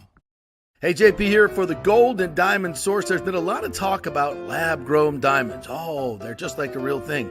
No, they're not. They're not the real thing. They're lab-grown. They're fake. You want to give your honey a fake diamond? Not a good way to start off the relationship, folks. Take my word for it. Get the real thing, and no place better to shop than the Gold and Diamond Source. And remember, if you shop anywhere else, you don't know if it's real. You don't know what you're buying. The Gold and Diamond Source has been in business for over 40 years. Julie and Steve Weintraub, great benefactors in our community. You know it's real. It's the only place to shop. And if you're planning to purchase for the holidays, don't forget to take advantage of our layaway offer at the Gold and Diamond Source. You can reserve your favorite piece now and pay in easy installments, making your holiday shopping stress-free. As always, we offer up to 5 years interest-free financing for just $84 a month when you finance $5,000. It's the only place to shop for the holidays. It's the Golden Diamond Source, 3800 Ulmerton Road, always online at thegoldendiamondsource.com. Hey Tampa Bay sports fans, this is two-time LPGA major champion Jane Geddes here. After winning the US Open and 10 other LPGA events, I wanted to try something completely different. So I came right off the top turnbuckle and landed in the crazy world of WWE. And yes, you heard that right, that's WWE. Working for the Vince McMahon as the VP of Talent Relations for the company. Now, though, I want to work for you. Everything I've done in my life, I've done with incredible passion. And now I've turned my focus to leading the best real estate team in Tampa Bay, the Geddes Gordon Group with Keller Williams in South Tampa. If you're looking for a new home, an investment property, or looking to sell your current home, we will give you major championship level service. When you choose Geddes Gordon Group, you become part of our inner circle, like family. So if you're looking for a few golf tips or a golf course view, we're going to stripe it right down the fairway. Call me at 813-485-6808 or go to gettysgordongroup.com, or again, give me a ring at 813-485-6808. Let's go! Right now. Back to the show on FanStream Sports.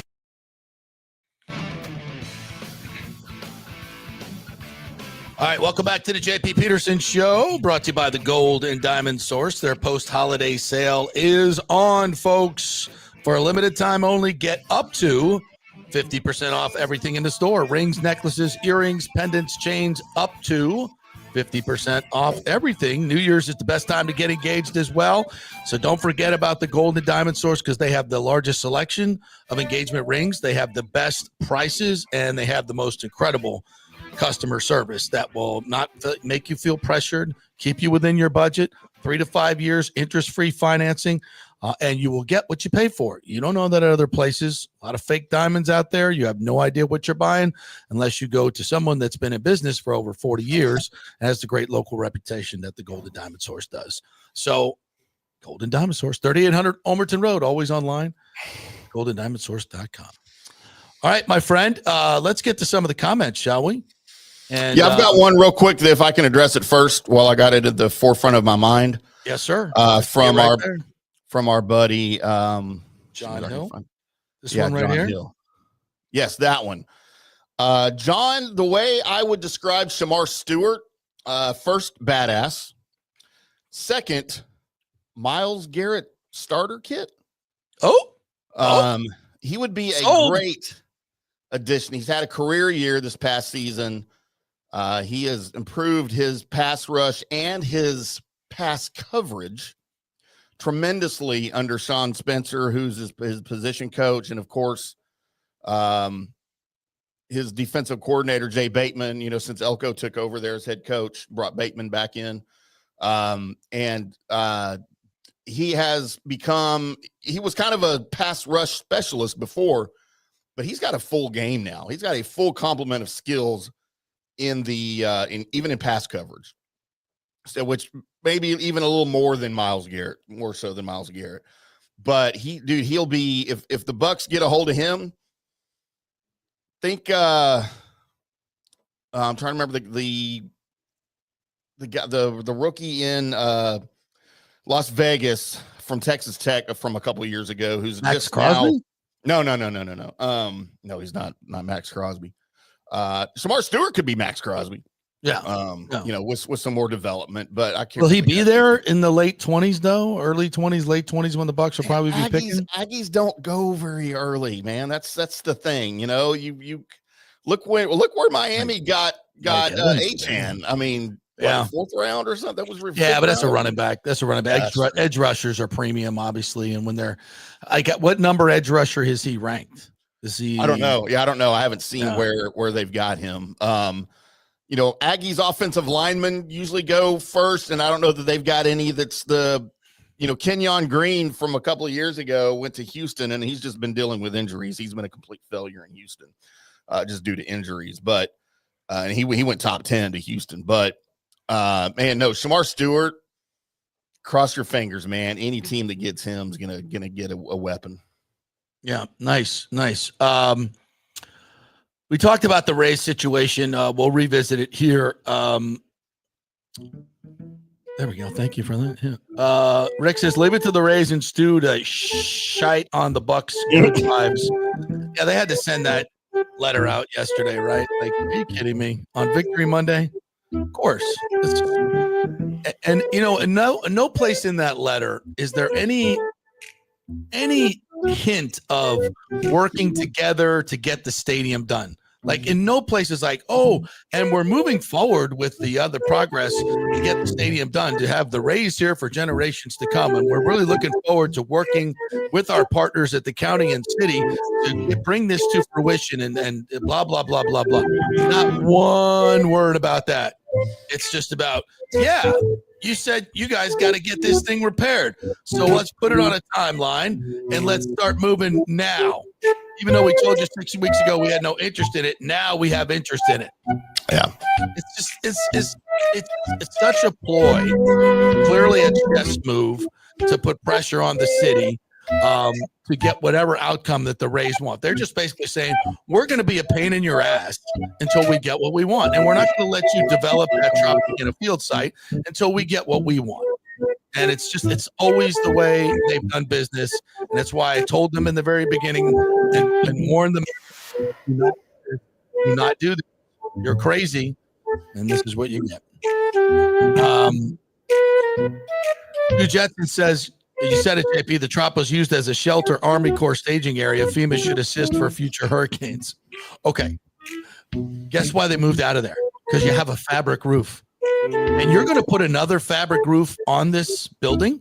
Like, I always said that from the very beginning. Like, we're in a hurricane area. Why would you build a stadium with a fabric roof? That just makes zero sense. Obviously, the new design does not have a fabric roof. It has a pavilion-style roof. Why? And so now you're going to repair the Trop with another fabric roof? And you can sit there and tell me, well, this one's going to withstand, 150 mile an hour winds. I'm like, okay, all right. I don't know shiz about engineering, but that just doesn't seem like a great idea to me. And guess what? The city's going to be on the hook if it's damaged again. So bottom line is the Rays know that the city does not want to fix Tropicana Field, that they'd rather find a settlement and pay the Rays money. And yes, the Rays are reportedly paying the Yankees $15 million a year to use that stadium. The Rays ain't paying that.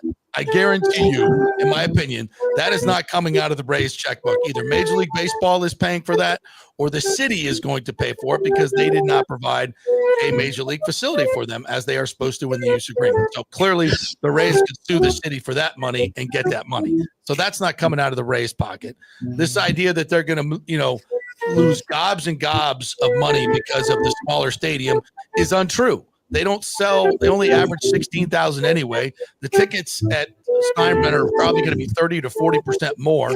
They'll easily make up a significant part of that by being packed all the time. So it's not a significant loss of money. Now, television contract, that's a significant loss of money. I don't know what that number is because they got a lot of that money up front. They just want to tell you they're broke. They want to tell you they don't make any money. They want to tell you there's going to be cost overruns. They don't want to show you the books. They don't want to prove any of it. They just want to say this is happening and you should believe us because we've been so trustworthy in the past. Get out of here. Well, and there's another piece of that. Look, because the Rays, the same season that the hurricane came through, they lowered their insurance on it to save money. Yes, that's right. And insurance didn't cover now. That was the city that did that. Or the city to cover the cost of it. So now if you put another fabric roof on it, stop calling me Jason Light. I took it back. If you put another fabric roof on Turn it. your ringer off, though, if you like. Well, then I can't hear it. I'm just kidding. I thought it was off. Who's going to insure it? Now you got to insure it all over again. That's right. That's you right. Pay more money now because of what happened the last time. And this just in, you don't know how much it's going to cost to fix that roof. It could be $100 million, and you're going to blow it up in 2 years. It's the dumbest shit ever. Like, what are you doing? What are we doing? Oh, this is why this is such a bad idea from the start. And guess what? The new one you build, it's right there on the coastline where more hurricanes will be coming in, more flooding. And this just in where nobody shows, it's a proven failed location. I mean, good God, how much more do we need to Major League Baseball is sending someone in to oversee this repair of the Trop. My feeling is it's more to oversee the sale of the franchise to someone who's in Tampa. That's what I think this person is in here doing. They did the same thing with the Moldy back in 2001 when they put John McHale in charge. Yeah. It was the famous Hawaiian shirt. A press conference where Vince shows up and says, I'm going to take a vacation and somebody else is going to run the team. This is why I'm in my Hawaiian shirt. And then he picked up the press release and read his own quote from the press. Right. It's amazing. One of the greatest moments in press conference history in Tampa Bay. I'm like, did he just read his own quote from his press release? Like, oh, it's amazing. Here. Losing William Cohen to the dumpster fire Jags and keeping Bowles would be such a massive mistake for the organization and also Cohen. Nobody is affecting the Jags. You don't think the Glazers know that? Yeah. That refunded Wander contract is paying for the Yankee Stadium use. Well, that's true. And where's the Rays payroll now? I think it's in the 50 millions before, and they're going to probably trade Yandy Diaz too.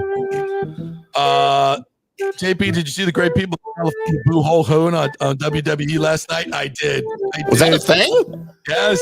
Why are they booing him? I don't know, because was he being the heel? I don't know. Was he because he supports Trump? Yeah, I guess. Yeah. Don't California my Texas, by the way. But, listen, they're wrestling fans. I don't care if they're in California or anywhere else. If they're wrestling fans, they support Trump. They're not. Exactly. That's what I would think too.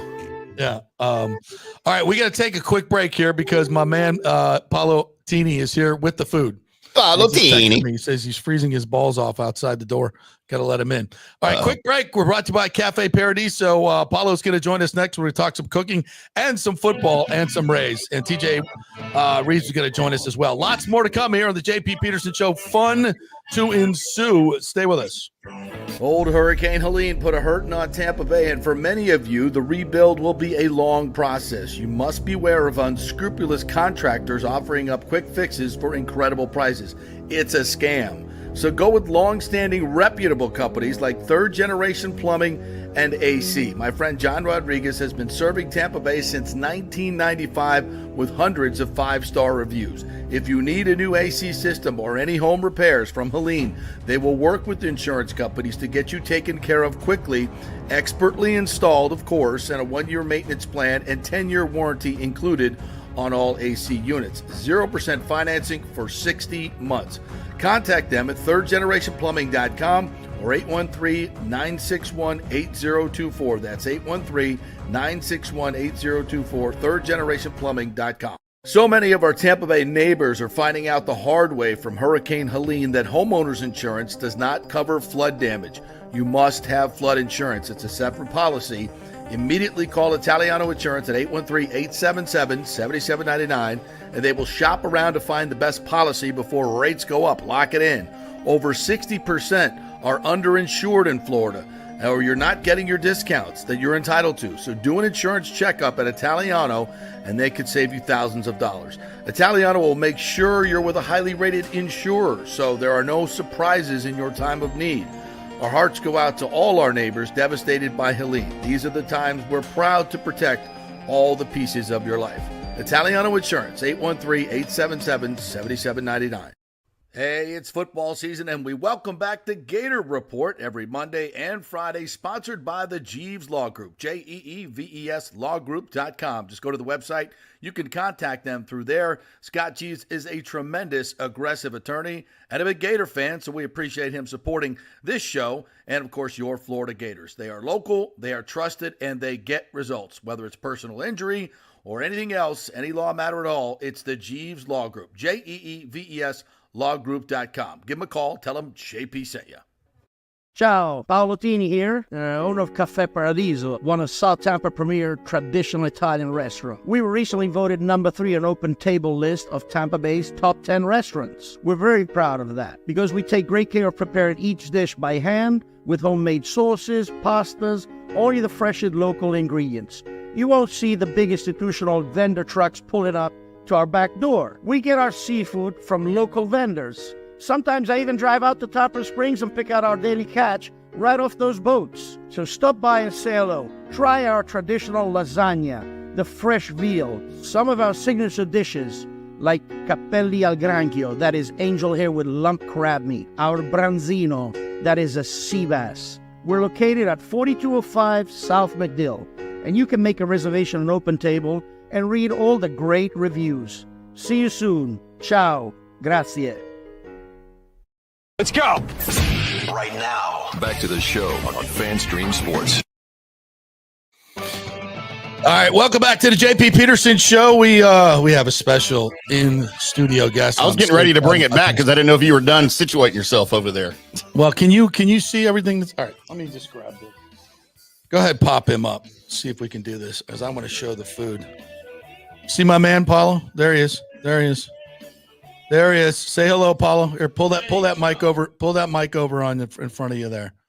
There you go. We're doing this kind of on the run. We're doing this kind of all right. No, bring it up. All right, you take over here for a second, Tim, while we get all this situated. All right. All right, try to turn your phone sideways so we get the full picture there if you can. There we go. How's there that? We go. That better? Yes, much better. All right, yeah. Move that microphone up to your mouth there. You got that? Check. Grab that other microphone. Let's do that one. We're producing on the fly here. Producing on the fly here on the JP Peterson Show here on FanStream Sports. JP is apparently about to just have a feast, and I'm sitting over here with ravioli. Say hello, Paulo.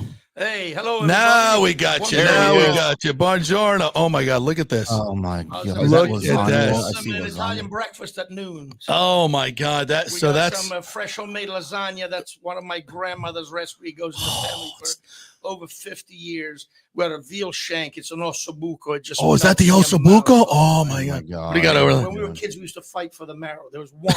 There's 3 of us. And over here we got some burrata.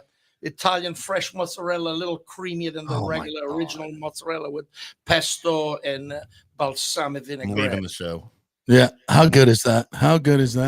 It smells good. I'm ready to start eating. I don't know if I want to talk. I love the Bucs hat, bro. Yeah, the Bucs bucket hat is fantastic right there. That. Were you at the game on Sunday, or did you watch from home? No. I go to the games. Joel Glazer was at the restaurant Saturday night. I told him, I said, we better get a W. And he's like, oh, of course. I said, there you go, my man. So didn't look good in the first. A little jittery in the first half. I was a little nervous. You know, I had to take one of my extra blood pressure pills as an Italian. And of course, Baker must have heard me, and they all came through. God bless Evans and the whole team. Hopefully we can do the same thing this week. What did Joel order? Joel had some pasta of course, homemade by us. And he had the pasta glazer. I told him It's a special request. He said, "Yeah, you're right, but we'll be around." And I said, "I appreciate it." And they're being supportive of us, like we've tried to be supportive for them. So. Yeah, awesome. Let me see if I can set this up. Paolo Tini here, the proprietor, of course, of Cafe Paradiso. I can't. Oh, that looks good. Oh, it's got the ossobuco right in front. I kind of like that shot right there. Okay, perfect. So, and you're a big sports fan. You love the Bucs. You come to Lightning games as well. And I'm sure there's a few Lightning players that love to come into Cafe Paradiso. Yes, they do. Who are some of your favorite clients or your more sporting clients? Some of our most sports. We've lost a few, of course, through the old days with the Super Bowl boys. That we used to have a lot of them with the Tony Dungy era. But there's still a lot of them that come in, and we're known. We've been around for 30 years, thank the Lord, and we're part of the community just like they are, and they try to support us, and we got a good reputation. So we're very fortunate. Let's say that the community has embraced us, and we can't ask for anything more than say thank you, and we still appreciate all your support, and we try to do anything we can for them. And Lightning players. Lightning players, we used to have Stamkos come in, Cooch comes in, Vaz comes in. We've had a few. And any special requests? No, they're all easygoing. They know I'm Italian, so even if I'm, they know better. Well, see today you're on the JP Peterson show. I saw Gronk on with Brady the other day, and he had to prop up his restaurant Rocco, which is it's a great place. It's great. But for me, it's a great place. One of my friends is one of the co-owners there. Fantastic. But it's not super traditional Italian. We're definitely traditional. Our food is the closest to traditional to my hometown, Rimini. Yeah. One of the main differences, yes, you can't get the seafood from the Adriatic Sea right there on my toes. And the next thing, you don't have the old ladies rolling the pasta. But my boys are all there, and we make all our homemade pastas, our fresh sauces. Where's that? What'd you say? Rimini. Where is that? Just on the Adriatic coast, about 2.5 hours south of Venice by car, 45 minutes from Bologna. It's a region known for charismatic people and like yourself and food. We're known for our food there. It's my family and Sal Palantonio's family are from a little village called Calitri, which is actually probably not far from there if the way you're describing it, because Calitri is about 90 minutes or 90 miles southwest of Rome. So a little drive, but not that far. Of course, Italy seems like it's so big because there's millions and millions of people, but it's not that big. No, man, there's one on top of the other. Right. So just like we're getting here in Tampa. Isn't that that's crazy? Like our families are all from that region, not far away.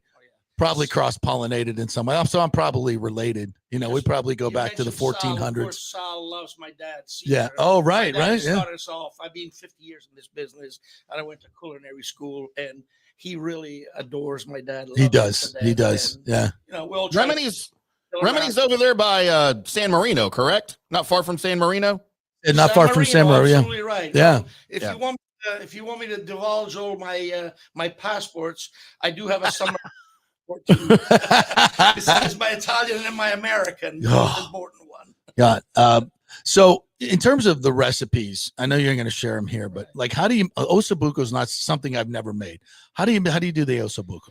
Ossobuco, of course, it's part of the veal shank, and you're gonna have to cook it for about 3.5 hours. It's a slow process because the meat has got to get to a tender point that it just breaks off your fork and melts in your mouth. Yeah, and you start with sauteing olive oil, onions, carrots, celery. You braise the ossobuco. You fix a little demi-glaze with the marinara sauce. You throw it in the oven. Then that's poured all over. A little salt and pepper, of course. And a little love from Paradiso. Yeah. Now I had we were in on Friday night, my daughter and I. Thank you, by the way. It was a fantastic night. And she had the lobster ravioli, which is like her favorite. And it was so special that night. And I know you did that just for her. So I thank you. And that pink sauce, it was unbelievable. Yeah, those like I said, those are our recipes, and we make them homemade. So it's tough to beat homemade. You know what I mean? And we're trying to do as much as we can. That's why I've only had one restaurant for over 30 years. But you know what? I'm happy. I got my brothers with me, Stefano and Dino now, and we're doing great. And it's true family stuff. Hopefully they carry on keeping the tradition. I'm not going anywhere yet, but you know, I had the grouper Paradiso. Yeah. And you describe that that's whole a piccata sauce. It's a lemon, touch of butter, and white wine sauce. That is with the lump lobster meat on top. Meat on top of it. And I have to ask you, I just love my food so much. Those mashed potatoes. What the hell do you do with those mashed potatoes? The secret is butter. I was gonna say that. I was like, holy. Tim, I'm going to tell you, the greatest mashed potatoes, like it's an Italian restaurant, but these are the greatest mashed potatoes I've ever had. With all apologies to my good friend Topsy Sims, with my high school buddy Bobby Sims, most country cooking woman I've ever met in my life. She used to do us a pregame meal, and we'd go to her house and we'd teach you all the country stuff. And it was unbelievable. But your mashed potatoes, for an Italian dude, you do mashed potatoes. That's another dish that I love. So good. Sure I'm a perfectionist. I make sure that every day we taste our food. And we go over it all the time. And that's what gets you longevity and consistency. Yeah. Those are the words that we hear. So while you're enjoying that, this is what I'm going to be eating. So you know, he's holding up Chef Boyardee ravioli. Yeah, that's what I'm going to be having. Thanks a lot.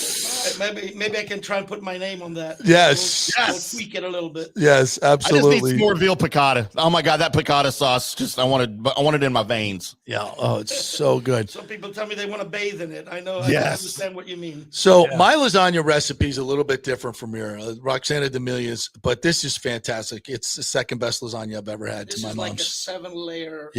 Of spinach made pasta, so it's green. Of course, you can make it just with egg, and that's fine. But it's got every layer. It's got bolognese. The secret is bechamel. What's bechamel? Bechamel is like a roux. No, you make it with milk, butter, and Parmesan cheese. There's always the butter in the Italian food besides the garlic and the oil. And you have the ricotta mixture, right? No ricotta. No, I'm saying that's why it stays on the light side and a little creamy. Okay. It's the ricotta dries it out a little bit. That is a recipe that we have in Italy too, but this is from our hometown. And it's fantastic. That's how simple. It's fantastic. I can't wait to dig into this in just a few minutes. Might have to take another break. A commercial break so he can stuff his face. Yes, we're definitely going to do that. So what's coming up for do you do anything special for Gasparilla? Because you guys are down there on. It's already a crazy week and so forth, but we're always ready for everybody. We got Valentine's coming up. Valentine's. It's another big night, one of the biggest nights of the year. You ever have some jackass friend of yours call you like at 4:30 on Valentine's and go, "Hey, can you get me in? Never happened.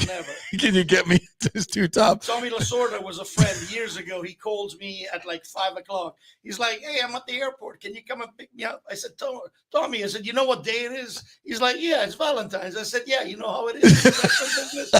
I said, "Lord," I said, "I'll send a car. They'll recognize you. Don't worry about it." Tommy Lasorda, what a guy.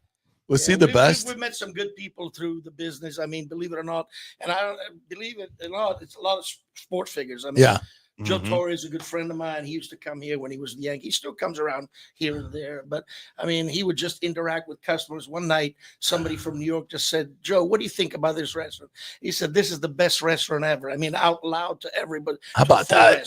How about that? Things like that are amazing. And this is a guy who lived in New York for a long time. They make you feel good. They make you, after a long day of work, and you can go back to your staff and get together and say what a great job we've all done. And it doesn't just take me and my brothers. It's a big process, but we make it look simple. But it's a shame because of COVID and a lot of policies that have been put in place.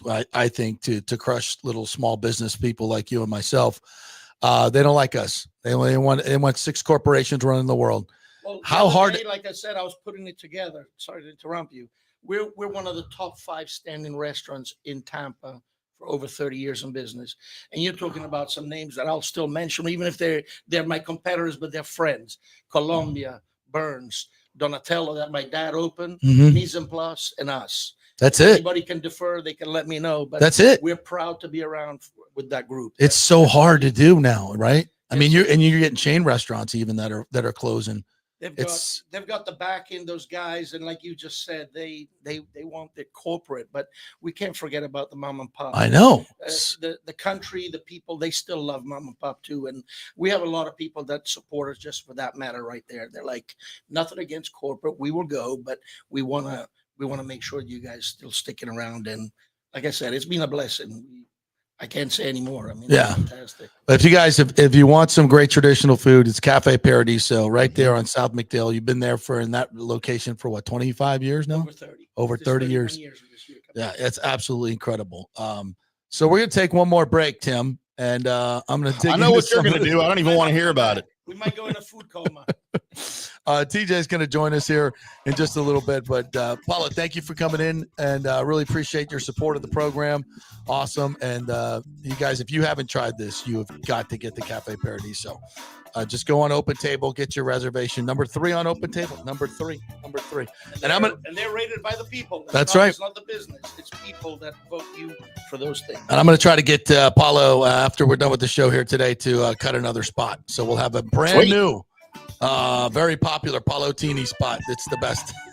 Back in maybe 5, maybe 6 with TJ Reeves. Stay with us. Hey Tampa Bay sports fans, this is 2-time LPGA major champion Jane Geddes here. After winning the US Open and 10 other LPGA events, I wanted to try something completely different. So I came right off the top turnbuckle and landed in the crazy world of WWE. And yes, you heard that right. That's WWE. Working for the Vince McMahon as the VP of Talent Relations for the company. Now, though, I want to work for you. Everything I've done in my life, I've done with incredible passion. And now I've turned my focus to leading the best real estate team in Tampa Bay, the Geddes Gordon Group with Keller Williams in South Tampa. If you're looking for a new home, an investment property, or looking to sell your current home, we will give you major championship level service. When you choose Geddes Gordon Group, you become part of our inner circle, like family. So if you're looking for a few golf tips or a golf course view, we're going to stripe it right down the fairway. Call me at 813-485-6808 or go to gettysgordongroup.com, or again, give me a ring at 813-485-6808. Getting old is inevitable, but feeling and looking old is avoidable. If you're feeling run down, your workout sucks, or your sexual libido is not what it used to be, check out Bay Area Modern Medical Center. That happened to me a few years ago, and I found out I had the testosterone level of a second-grade girl. That's not good. Our food, environment, and stress can cause your T levels to drop. Bay Area Modern Medical Center can help, and they are different. They offer customized hormone replacement for both men and women. Christopher Lugo and his medical staff can help you restore your energy, your sex drive, and your feelings of well-being. It was a total game changer for me. I have way more energy, lost 30 pounds, and I'm performing better in all areas of my life. Nobody wants to talk about sexual health, but it's key to a balanced life. We offer discreet treatments with real-world results. So if you're suffering from a lack of interest in sex, ED, or lack of sexual stamina, Dr. Lugo and his staff can help. Take your health care to the next level at Bay Area Modern Medical Center, 844-977-3477 or BAMMC.com. Hey, JP here for the Gold and Diamond Source. There's been a lot of talk about lab-grown diamonds. Oh, they're just like the real thing. No, they're not. They're not the real thing. They're lab-grown. They're fake. You want to give your honey a fake diamond? Not a good way to start off the relationship, folks. Take my word for it. Get the real thing, and no place better to shop than the Gold and Diamond Source. And remember, if you shop anywhere else, you don't know if it's real. You don't know what you're buying. The Gold and Diamond Source has been in business for over 40 years. Julie and Steve Weintraub, great benefactors in our community. You know it's real. It's the only place to shop. And if you're planning to purchase for the holidays, don't forget to take advantage of our layaway offer at the Gold and Diamond Source. You can reserve your favorite piece now and pay in easy installments, making your holiday shopping stress-free. As always, we offer up to 5 years interest-free financing for just $84 a month when you finance $5,000. It's the only place to shop for the holidays. It's the Golden Diamond Source. 3800 Ulmerton Road, always online at thegoldendiamondsource.com. Let's go! Right now, back to the show on FanStream Sports. Oh, yeah.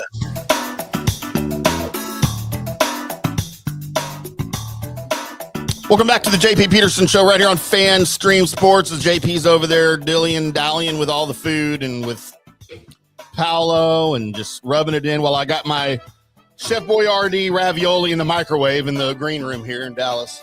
Dude, I just ate that ossobuco. Oh my God. It's amazing. It's amazing. Paul, you can pull that mic over there. You can still be, I just can't put you on camera, but That's fine. Yeah, so you can hear him, right? He's saying, yeah. I had to wipe his mouth about like 4 times before he. Is that, do I still have, and the lasagna? You had the lasagna. It's freaking unbelievable. The juice of the ossobuco is like Italian lipstick. It's like Italian lipstick. Oh my God. I never wanted to wear lipstick more than I do right now. Right. All right. As we await the great TJ Reeves, let's go through some of our comments. Or we hit the bolts as well. So tonight we got the Carolina Hurricanes, and you coming to the game tonight, Paul? I was thinking about it. All right, we'll see when we get you a seat. This is a makeup game for the Hurricane game that we lost at the beginning of the season. You know, the Bolts, obviously, they lose 3 on the road trip, 2 of them to the bottom feeders, Anaheim and San Jose. Eduardo Encina did a great piece in the Times going through all the analytics of the road trip, and they only allowed 2.3 goals per game, and they just couldn't score. And when you watch the games, they ran into a couple hot goaltenders. They just couldn't put plays together. That's going to happen from time to time. So I think Cooper's actually, pretty, I want to see happy, but he likes the way they're playing. And if they can hold teams below 3 in that 2.33 average, they're going to win probably 70 to 80% of their games. And he knows that. Well, and score 3 or more. They're 25-1 when they score 3 or more. Right. So, they're the highest scoring team in the league. Even the highest scoring team in the league is going to run into it every now and then where the puck just doesn't go in. And they're creating chances. They created more chances, high danger chances than the other teams. So you want to look past the outcomes and look more towards the analytics and how the team is playing. So it's obviously no time to panic. This team has played really, really good hockey. They still have some games in hand. I would expect them as they get back on this home trip to start putting the biscuit in the basket, as they say. I wouldn't worry one bit about this road trip. I don't think it portends like a Rangers collapse that we've seen from them. I just don't think it's going to happen. So, no, this team's too well coached to suffer something like that. Fear not. If they were blowing up defensively, if they were giving up 6 and 7 goals on the road trip, I'd be worried. But that's not what happened. They lose 2-1 to the Kings. 4-1 to the Ducks with an empty netter. What was the score in San Jose? I think it was 2-1 as well. Am I not mistaken? I forget exactly, but they're not doing that. So I'm fine with. Yeah, San Jose was 2-1. 2-1. Yeah. So don't worry about it. By the way, Nathan Elliott says, Paulo, you're invited to come to the tailgate with us in lot 12. Nathan, I'm trying to get over there. Are you going to the playoff game? Okay, yeah. Yeah. All right, we'll try to get over there. I'm not saying he's bringing food, but Nathan makes a hell of a jambalaya. Yeah. You like the Cajun? Oh, yeah, of course. Okay. I like all good food, as you can tell. Christopher Cole says, I'm so glad we have Evans and Godwin because I wouldn't touch any diva wide receivers like Tyreek Hill. How about that, Timmy? How about that? In a heartbeat right now. Would you? Yeah. Maybe not for the Bucs because I think they're okay, but for the Cowboys or the Even Saints. That money? Yeah, it's too much. I think it's too much to pay. What's he making? 35? 32? Yeah, that's too much. That's too much. Michael Sorgel, who comes to us from Denmark, by the way, says, if you should make pasta at home, do you still roll it out with the wine bottle, Paulo? No, we don't do the wine bottle. How do you make? Maybe yes, but how do you make pasta? How do you make pasta? I've never made homemade pasta. You flour 2 ingredients. And you mix it together. Flour and egg. An egg. That's it. 2 ingredients. You make a mound. It's like making cement, but it's a little better than cement. Yeah. Yes, absolutely. We're going back to the whole heritage Italian cement. That where it always come out. So where does it get the flavor from? The flour, the wheat? No, you're getting the flavor from the sauce. That's why right. You make a good fresh pasta, and then the sauce that what makes it all it adheres to your good sauce that you make. So what's your sauce recipe? Like just you don't have to give it to. But just like, how do you go about it? No, very simple. Just like our homemade bolognese. In Italy, it's called ragu, but not like the ragu. It's made. You just saute some oil, some chopped very finely carrots, celery, onions. You saute those. You put the ground beef in it, and tomato paste, and you brown it, and then you add tomato. Plum tomatoes, fresh tomatoes. We do both, and it has to simmer for about 2.5, 3 hours. A lot of people put veal, pork, sausage. Yeah, we just do strict lean ground beef, and we also have a sausage sauce that we make same way. We just take the sausage out of the links and cook it. It's and salt and pepper, obviously, and that's how simple it is. All about the simmer time. Hey, simmer. You said it. Yeah. So we typically will take onions, like an onion base, olive oil, garlic, fresh garlic, and get the garlic throughout the olive oil. Then braise the onions, parsley, a little bit down fresh south, parsley. They like to add a little garlic. We use garlic, but on certain dishes, on our sauces like that, we don't put garlic. Oh. Forget to put my good luck hat on. You look good, man. You're looking good. Jealous. Yeah. So then we take the base of sauce and then put it into. I usually take the peeled tomatoes in the cans, the Cento cans, put those in the blender, blend them all up, put that in. That's kind of, that, and then put the base of the sauce, and then I'll make the meatballs. We do a veal. I've sold your meatballs. You only make about 4 or 5 batches at a time. I think they got like 25 each batch. It's like, so I'm going to ask him to make them for me now. Yeah. It's a great recipe. And so then we put bake the meatballs, and then put them into the sauce and let them cook it up in the sauce for a couple days. Yeah, it's good stuff. It's like he just said. It's all about the simmering. Oh my God! And when I would come home from college, I would walk in the door and we had that smell.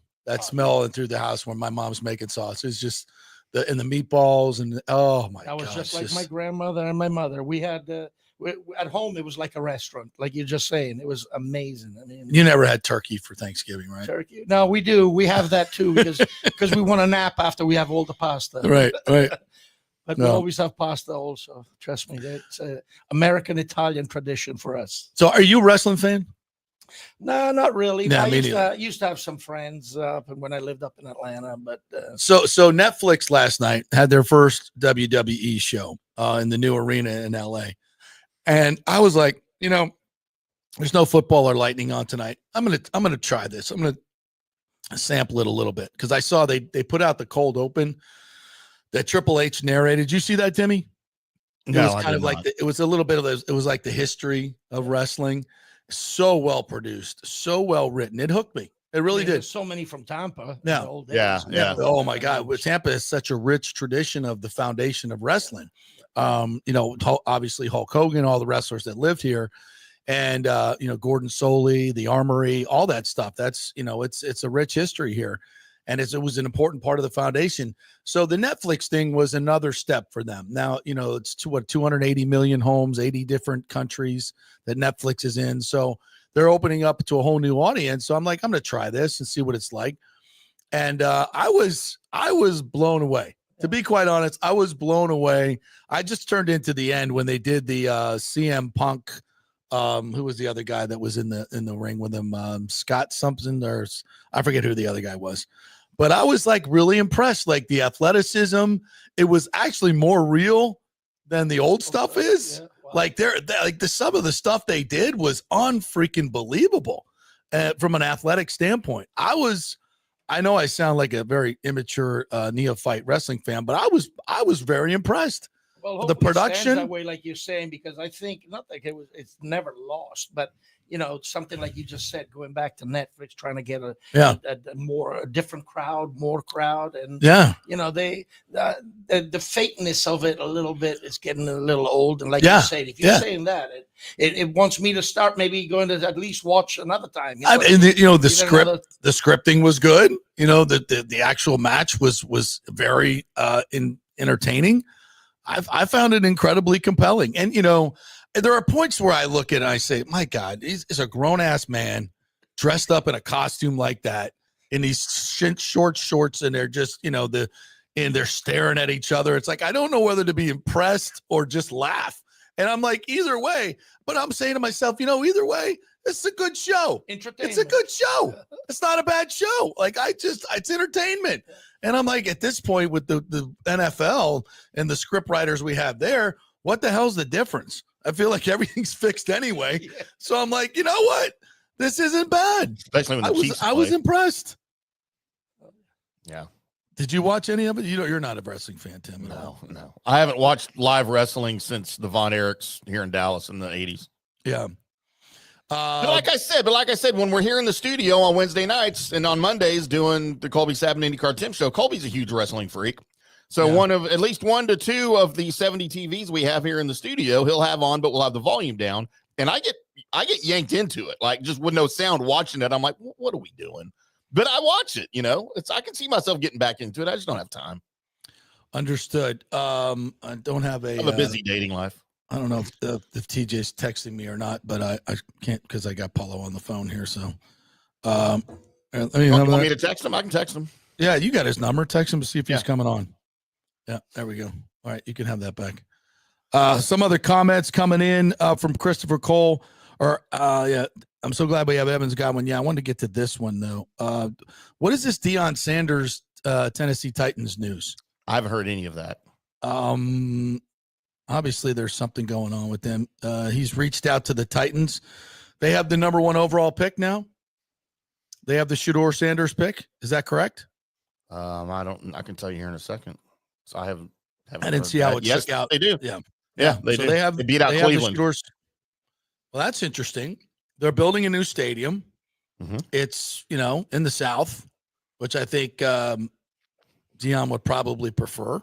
Ugliest uniforms in football. Yeah, just go back. They played in the Oilers ones the other day, didn't they? So great. So the baby blue Oilers. Mm-hmm. Come on, Paulo. You love those. The Oral Canberra Oilers ones. My God. Dan Pastorini, Billy White Shoes Johnson. Oh God, that was. Those were the days. Those were the days for the Oilers. Yeah. So I don't know. Is that a thing? They need a coach, and they need a quarterback. Is that a thing? Is Deion to Nashville, taking over Nashville? He does like the cowboy hat.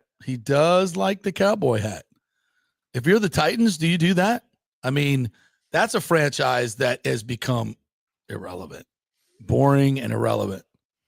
Boy, you change that overnight when you bring in Prime and Shedeur. You need a quarterback. You need a coach, I'm guessing, right? Do you make that deal? I mean, yeah, I don't know. You have a new stadium coming online right in a couple of years. Are they ready to move on from Callahan? You got to fill that sucker. I mean, are they? I mean, see anybody buying tickets for that? Callahan? No, I don't think so. I mean, Levis isn't your guy, right? I mean, I don't think so. Yeah, I don't think anybody thought that when they drafted him that he was going to be the guy. Oh, there's TJ. There he is. Oh, look at this. We got T. Can we do a 4-shot? Yeah, hang on. Do you know TJ? Paulo Tini? Paulo, do you know TJ? Do you know Paulo from Cafe Paradiso? I think I have not met Paulo, but I've heard so much about him. Good to be with you, my friend. Good to be with all of you guys. I'm sorry. Forgive me. I've been trying to get here. One of the handicappers had to go on a rant at the end of the show about Arizona and West Virginia. And I'm going, my God, I have got to get to JP and Timmy and Paulino and get in here and talk this. Yes. Buccaneers, go Bucs, and winning the NFC South and making the playoffs. So I am here. I apologize for being tardy. No, don't worry about it. Don't worry about it. Late is better than never. It's better to not be late, but late is better than never. We've just been comparing Paolo Tini's wonderful homemade traditional Italian food at his restaurant to my can of Chef Boyardee ravioli I'm about to eat. Talk about that before. Paolo Tini, come on. I mean, there's no comparison there. The best. On that. The best. So take us down on the field for the whole Mike Evans thing. What was that like? Incredible. Because so the final pass from Spencer Rattler that went incomplete was right in front of me with Josh Hayes defending the Saints receiver. I'm on about the 30-yard line left of the bench doing my radio roll. 4th and 5. And I immediately, after that 4th down play, looked to the right. Like, where is Baker? Where is Mike Evans? They're going to throw him the ball. And so you and I already relived this immediately after the game, but I did not have the chance when I talked to you to know a lot of the different things they had said in the press conference. I had not seen the Fox video. I mean, you see Baker immediately on the Fox game broadcast. He immediately looks like, okay, this is a reprieve. Let's go get him the record. And he throws a towel down and puts his helmet on. And then you see Liam Cohen come up to Todd Bowles on the TV broadcast, and he's absolutely telling him, Coach, I got a safe play, no risk, basically, high percentage, low risk. We're going to throw in the ball. And you see Todd Bowles kind of looking at him like, you do realize if we screw this up, they can still tie the game with a touchdown and a 2. And Liam is still saying, like this to him, like, I got it. We're going to throw a safe little pass here. We're going to do something here. So then I saw them come on the field, and I was saying off the air, the whole stadium knows it's coming to him. So the question is, are the Saints going to do something to interfere with him to stop him from getting tackle him, grab him, do something to interfere with him? They didn't try very hard. What a moment. Well, they had given up, obviously, but what a moment. I haven't talked to any of the Saints, but my guess is, and I'll get some intel from Mike Neighbors on this, my sense is they just played it straight up, and they had a respect for Mike Evans. As much as there's been bad blood between the two teams, and the fact that Lattimore's gone. Wasn't around. Exactly. Yeah. That was. What if Lattimore was there still? If that had been different. Well, I think it would have been different. You're very true, and you said that after the game, JP, when we were doing the live show post game on the field. You said had Lattimore been there, and again, Lattimore will be here allegedly if he's healthy for the Commanders. Stay tuned on Sunday night. But Mike Evans even said to me on the post-game Buccaneers radio network interview in the locker room, he said on the touchdown play to Bucky Irving, that was supposed to be his play. And he said that whole end of that drive, they were yelling to each other, don't let Evans get it. Don't let 13 get it. They were saying it to each other. He could hear them. And he chuckled with me when he said it. So there's no doubt they knew what the Buccaneers were doing. But again, it shows you how much it meant to him. Look, I mean, don't take my word for it, and you guys know this. Look at the reaction of his team. Exactly. Look at how much Mike, but look at his teammates, though. Look at the reaction of his team on those videos we've all now seen on social media and the internet. It's incredible to watch the outpouring of how much they loved that moment. They loved it for him. I love Baker's line that his thought, and JP, I don't swear, his thought, and he said this at the press conference, was shit, because he said now he's going to have to play 11 more years to get this again because of me, because we didn't get him the ball. And they got the reprieve, and they made the most of the reprieve. And I'm only saying this again, you will love this, because for so many years I had to go into the losing locker room in December or late January where the Saints or the Panthers or the Falcons had kicked the crap out of the Buccaneers, and the season is over, and I'm literally talking to guys that may not be back on the team. I'm interviewing a head coach. This is part of the job. This is what I signed up for. I'm interviewing a head coach that could be fired before we come back on the plane. Could be done. Could be fired later that night. I have done that locker room numerous times in the 2010s with the Saints pouring on points and celebrating and dancing around for the division title. So only fitting the last couple of games that you get to kick the crap out of Carolina and then do this to the Saints. That's some small measure of, okay, what goes around comes around. They can't get out of their own way now. Take advantage of it, beat them, go to the playoffs while they sit at home and watch. So the sideline guy kind of enjoyed that. I got chills all the way in Dallas watching it on TV. When I saw his reaction, when he jumped up and spiked the ball and his teammates mobbed him, I was like, you know what it reminded me of? It reminded me of when Emmett broke Walter Payton's all-time rushing record. Payton's rushing record. It was a flashback because it was the same type of thing, right? And I got chills watching it. It was such a great moment, not just for the Bucs, but for the league. Yeah. Yeah, and I have done this. I try not to make it I, me on this, but I have done this on that sideline for 20 years. I cannot recollect in a regular season, we're not talking about the postseason or the Super Bowl, I can't recollect another ending or moment like that that's better than that moment. To win the game, to make the playoffs, And this is immortality with him and Jerry Rice. Mm-hmm. The list is 2 people. Yeah. The list is like being on a list with JP. It's a list of 2. Oh, yeah. It's him and Jerry Rice, and that's it. And 11 he can break straight years it of next 1,000 year. yards. Yeah. He can break it next year. Yeah, and you know, and as I look, you know, is there going to be another person that comes along that's going to go, 11 years and play enough games every year, not get injured? You know, Mike's had a couple of injuries, but he's always been able to scrape out the 1,000 yards. And for those who say, oh, well, he did it in a 17-game season. If you go back and look at games played, Mike and Jerry Rice are almost exactly the same, 75.5 yards per game. Right. On that, so and he only played uncanny that it's exactly to your the point. Same. Yeah, he played part of the New Orleans game in New Orleans after the hurricane for like the first quarter. He came back on Monday Night Football and played the first quarter. Then he missed 3 games. He essentially missed most or all of 5 of the 17 games. So he did this in 12 games, actually, basically, or 12 and a half games that he was able to do this. And this is with the other team trying to double him. And at times having 2 guys follow him from the time he got to the stadium off the bus, trying to guard him and cover him. Again, and what a class act. Feel great for him. Feel great for Baker Mayfield. Yeah. Getting it for him. I know there was a lot made about it being a bonus and being a $3 million bonus. All right, we all want money. Nobody cares. All want that celebration. That was not about the money. No. That was not about the coin, the green. That was about, this is important to me because it's going to go on my Hall of Fame plaque. It's going to be a sentence in my Canton bust Hall of Fame plaque.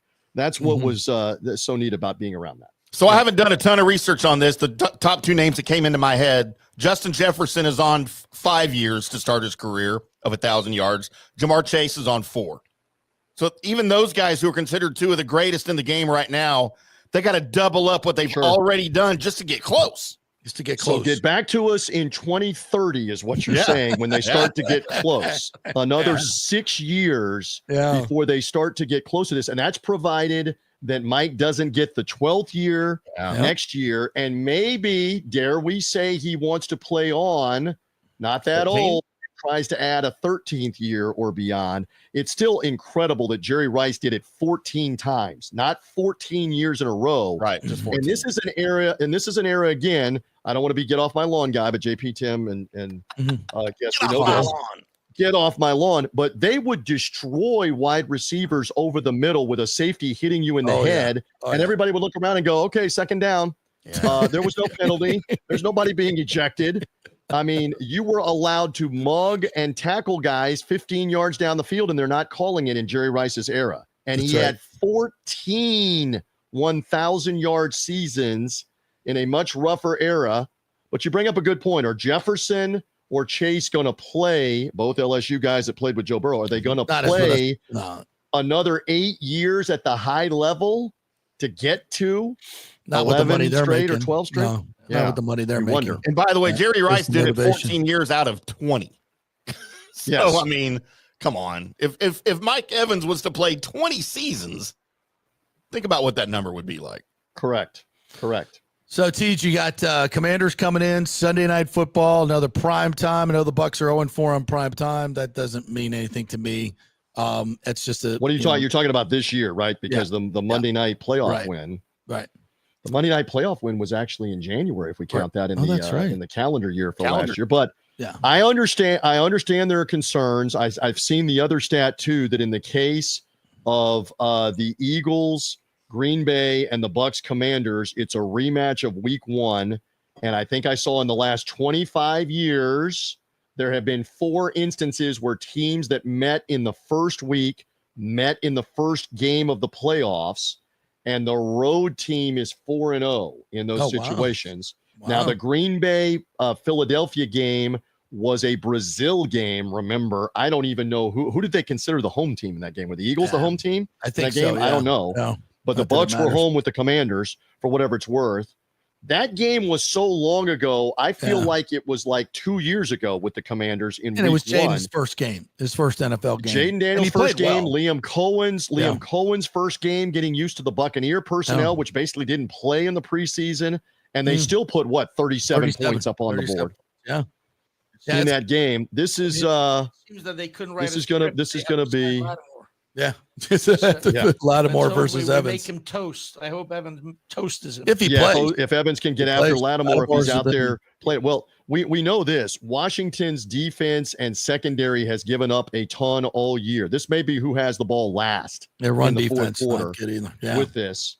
And one thing that I love, and you were bringing this up, I believe on the show yesterday, you look at this team in the second half of games over and over and over again. Say what you want about how they played in the first half. They are a much better second half team, closing team, fourth quarter team. That bodes well in the postseason. Does anybody want this team to be down by 10 or 14 in the second half? No. But you at least have some belief and some hope that if you are in trouble, they've been a second half team. They've been a fourth quarter team over and over and over again to put these games away. So file that away for Sunday night against the Washington Commanders. Dare we also say that in 2020, the year of Tom Brady arriving here, the run to the Super Bowl began where? In D.C. against the then Washington football team, with a wild card win in an empty stadium, yes. Oh, that's right. Because the COVID crazy year, but the Super Bowl win began with a win on the road in Washington, and a lot of these players were part of it. Taylor Heineke. Taylor played Heineke, really well. That's right. Played really well in that one. But the Buccaneers won that game and did not lose again in that postseason. So, and that was all on the road until they got to the Super Bowl. Yeah. All right, partner. Thanks for jumping in. Appreciate you. Hey, all-star thank you for waiting. Group. I know you're usually done at noon and it's happy hour. We can do whatever. And go get some of the great food. I just got some ossobuco to eat. That's it. That's all I got. And some lasagna. I can't swing by. I got other things going on. I am in the area. Tim would have to get on a plane. We've got the door bolted. Don't worry. Enjoy. Don't worry. I'm going to bring you over there and just meet Paulo in person. Yeah. When we celebrate the Super Bowl win. Let's get a victory against the Commanders and go eat there next week. I am down. I'm coming. I'm coming just for that. All right. I'm down with that. I need my Bill Picano fix. Again, Buccaneer fans, 5 years in a row, we're talking about the playoffs.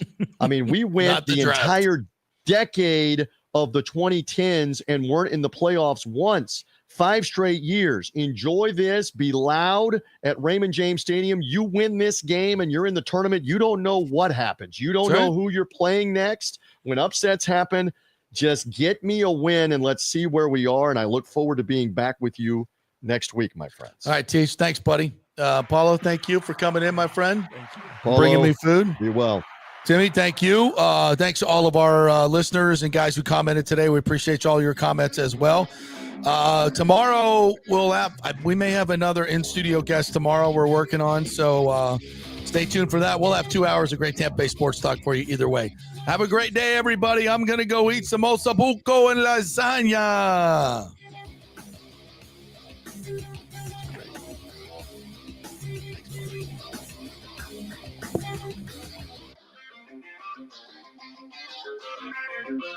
Thank you.